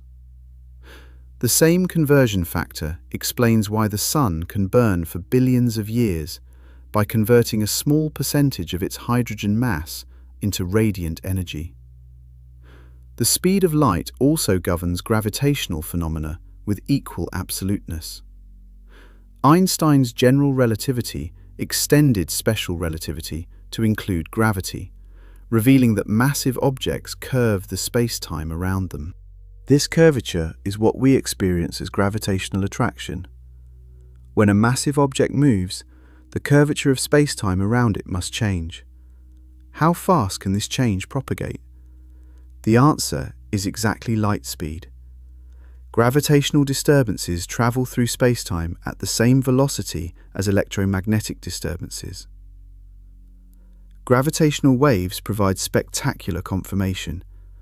When massive objects accelerate violently, they create ripples in space-time that spread outward like waves on a pond.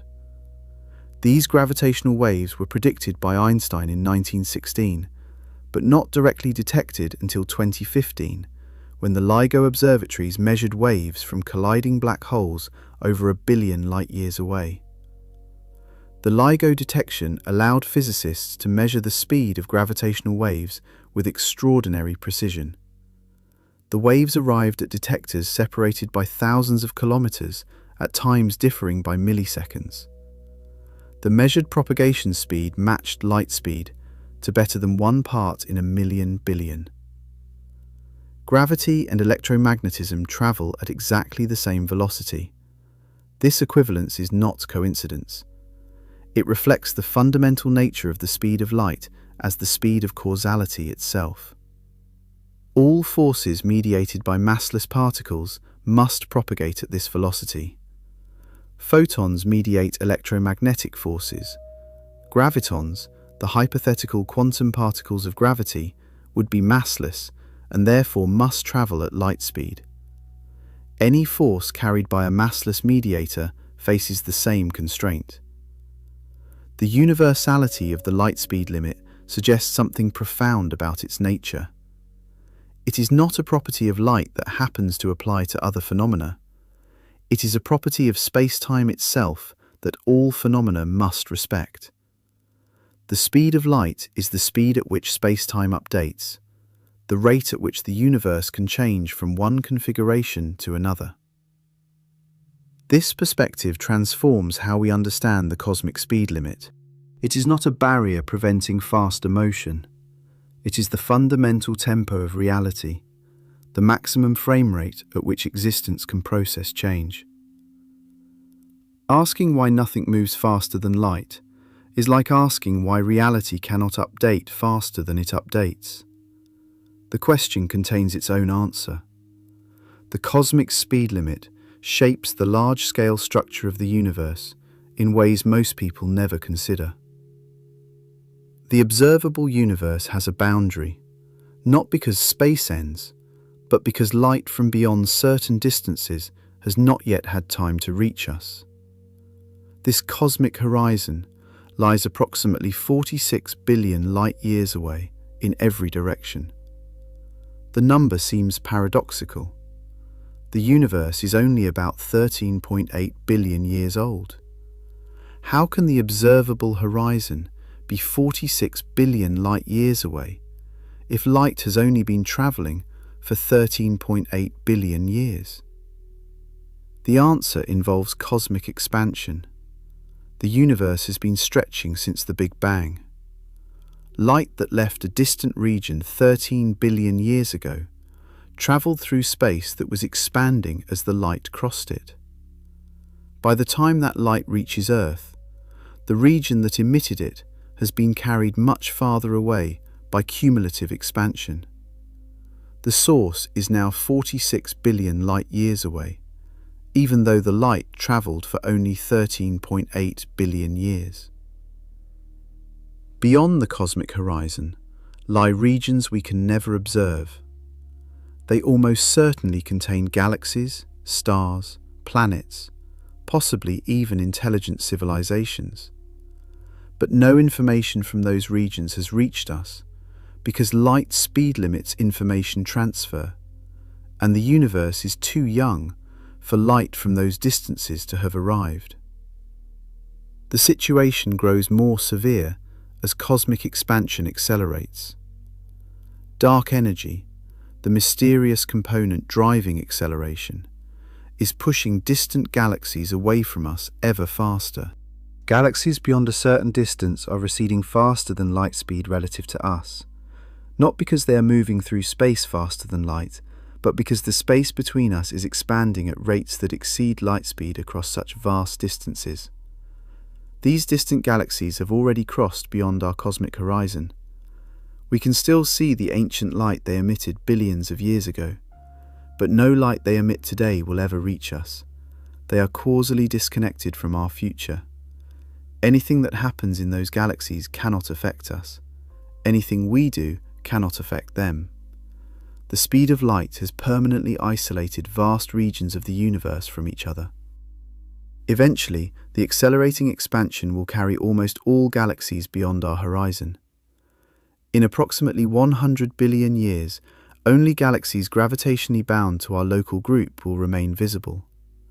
The rest of the cosmos will have vanished beyond a horizon that continues receding as expansion accelerates. Future astronomers in that distant era might conclude they live in an island universe, a single galactic group surrounded by absolute emptiness. They would have no evidence of the Big Bang because the cosmic microwave background radiation will have redshifted beyond detection. They would have no evidence of cosmic expansion because all visible galaxies would be gravitationally bound and moving toward each other. The speed of light, combined with accelerating expansion, will have erased the evidence of cosmic history. This cosmic isolation connects to deep questions about entropy and the arrow of time. The second law of thermodynamics states that entropy, the measure of disorder, increases over time in closed systems. Hot coffee cools, organized structures decay. The universe evolves from ordered to disordered states. This entropy increase defines the direction of time, the arrow pointing from past to future. But why does entropy increase toward the future rather than the past? The fundamental laws of physics are mostly time-symmetric. Running them backward produces equally valid physics. Nothing in the equations themselves picks out a preferred direction of time. The answer involves information spreading, and the speed of light plays a crucial role. Any localized low-entropy configuration tends to evolve toward higher entropy because there are vastly more high-entropy states than low-entropy states. But this evolution requires information about the local configuration to spread outward, establishing correlations with the surrounding environment. Information spreads at speeds up to, but not exceeding, light speed. This spreading carries correlations outward from any local region, increasing the total entropy of the combined system. The speed of light determines how quickly these correlations can establish, which in turn determines the rate of entropy increase across cosmic scales. A universe with a different speed limit would have a different thermodynamic character. A slower speed would slow entropy increase, potentially allowing structures to persist longer. A faster speed would accelerate thermalization, potentially preventing complex structures from forming at all. We exist in a universe where the speed of causality permits stars to burn for billions of years before thermodynamic equilibrium claims them. It permits planets to cool and chemistry to complexify. It permits life to evolve through countless generations before heat death arrives. This may not be coincidence. The anthropic principle suggests that observers can only exist in universes with parameters compatible with observer existence. Universes with radically different light speeds might not permit the formation of stars, planets, or beings capable of asking why light speed has its particular value. We observe this light speed because it is among the values allowing observers to exist. This reasoning does not explain why our universe has this light speed rather than some other value. It merely explains why we should not be surprised to find ourselves in a universe with a value compatible with our existence. The deeper question of why fundamental constants have their particular values remains one of the great unsolved problems in physics. The speed of light connects to quantum mechanics through relationships that go beyond what Feynman's path integrals reveal. The uncertainty principle, discovered by Werner Heisenberg, sets fundamental limits on how precisely certain pairs of quantities can be simultaneously known. Position and momentum form one such pair. Energy and time form another. These uncertainty relations involve Planck's constant, the fundamental quantum of action. But when relating energy to momentum for relativistic particles, the speed of light appears as the essential conversion factor. The uncertainty principle, in its relativistic form, requires light speed to connect the spatial and temporal aspects of quantum uncertainty. Quantum field theory unifies quantum mechanics with special relativity. And this unification only works at a specific speed. Attempts to construct quantum theories where fields propagate faster than light invariably produce logical inconsistencies. Probabilities become negative, conservation laws fail, causality violates itself. The mathematics refuses to cohere. The only consistent quantum field theories are ones where light speed emerges as the maximum propagation speed for all fields. This is not an added constraint. It is a consequence of requiring the theory to remain logically consistent. The quantum nature of matter and the relativistic structure of spacetime fit together only at this particular cosmic speed. Some speculative theories propose that the speed of light might vary across cosmic time or space. Perhaps light was faster in the early universe. Perhaps it differs in distant regions. These variable speed of light theories attempt to address certain cosmological puzzles without invoking cosmic inflation. Experimental tests have searched for evidence of varying light speed with extraordinary precision. Laboratory measurements test whether light speed depends on direction or local conditions. Astronomical observations look for variations across cosmic time. So far, every test confirms that light speed is constant to the limits of measurement precision. A varying light speed would revolutionize physics. Fundamental constants would not be constant. The structure of quantum field theory would require revision. The foundations of cosmology would need reconstruction. The implications would cascade through every branch of physics.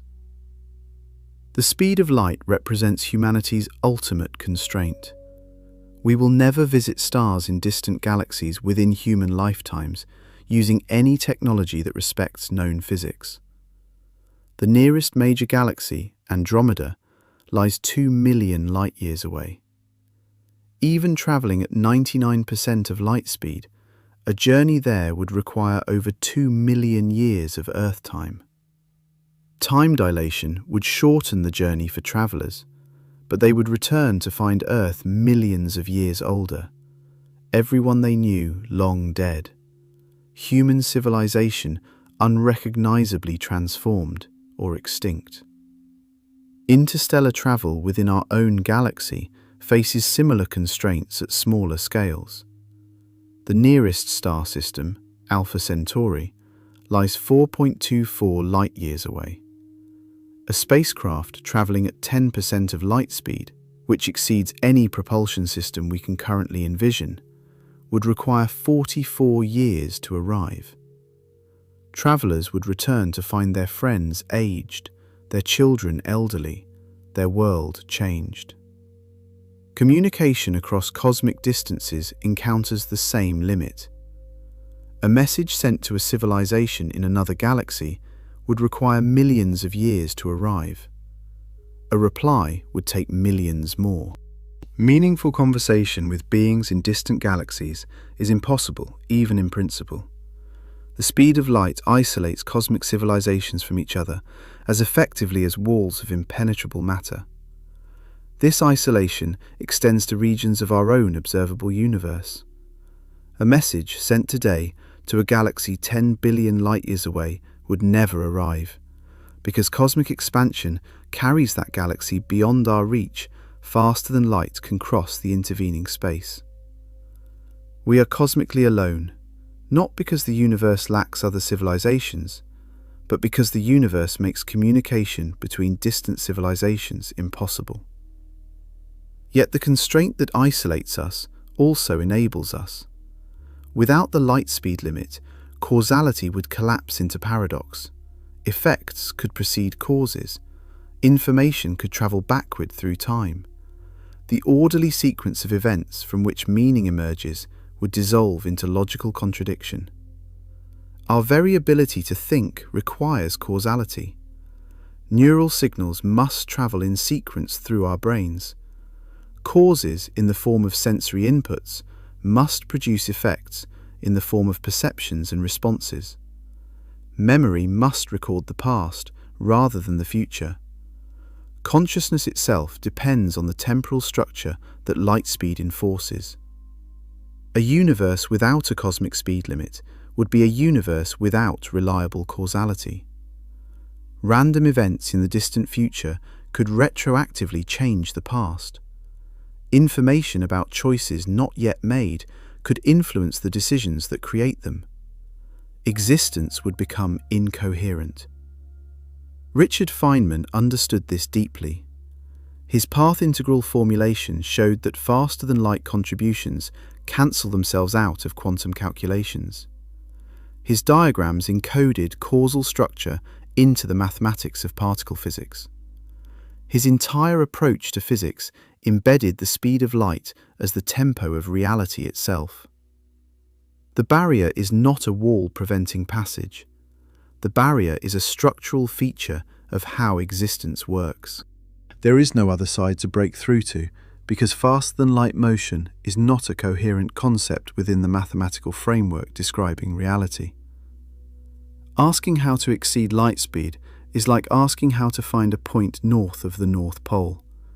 The question assumes something that does not exist. You are experiencing these words in a universe governed by absolute constraints we did not choose and cannot change. The speed of light marks the boundary of causality, the geometry of spacetime, the structure of quantum fields, and the ultimate limits of human reach. Nothing we build can circumvent these limits. Nothing we discover can abolish them. They are woven into existence at a level deeper than matter, deeper than energy, deeper than space and time themselves. The speed of light is not a constraint imposed on reality from outside. The speed of light is what makes reality possible. It is the tempo at which existence updates, the frame rate of the cosmos, the fundamental rhythm underlying every phenomenon from quantum fluctuations to galactic collisions. Feynman spent his career showing how this rhythm emerges from the deepest principles of physics. His path integrals demonstrated that faster-than-light contributions vanish from quantum calculations. His diagrams encoded causal structure into particle physics. His entire framework revealed that the cosmic speed limit was never a separate rule. It was always a consequence of how quantum fields and relativistic spacetime fit together. The universe does not prohibit faster-than-light travel. The universe is constructed from components for which faster-than-light travel is meaningless. There is nothing to prohibit because there is nothing there to prohibit. And so we find ourselves in a cosmos of absolute boundaries. The past light cone contains everything that could have shaped our existence. The future light cone contains everything we could possibly affect. Beyond both cones lies the vast majority of space-time, causally disconnected from us, forever beyond our influence or perception. This is not a tragedy. It is the price of coherent existence. Without the light speed limit, reality would dissolve into paradox. With it, we have stars and planets and civilizations and minds capable of understanding why the universe works as it does. The speed of light is the cosmic metronome, the universal constant that establishes the tempo of existence. Every photon, every graviton, every ripple through any quantum field marches to this beat. The universe cannot accelerate its tempo. The tempo is not separate from the universe. The tempo is what the universe is. Feynman showed us why. Einstein showed us how. And both showed us that this limit is not our prison. It is our foundation.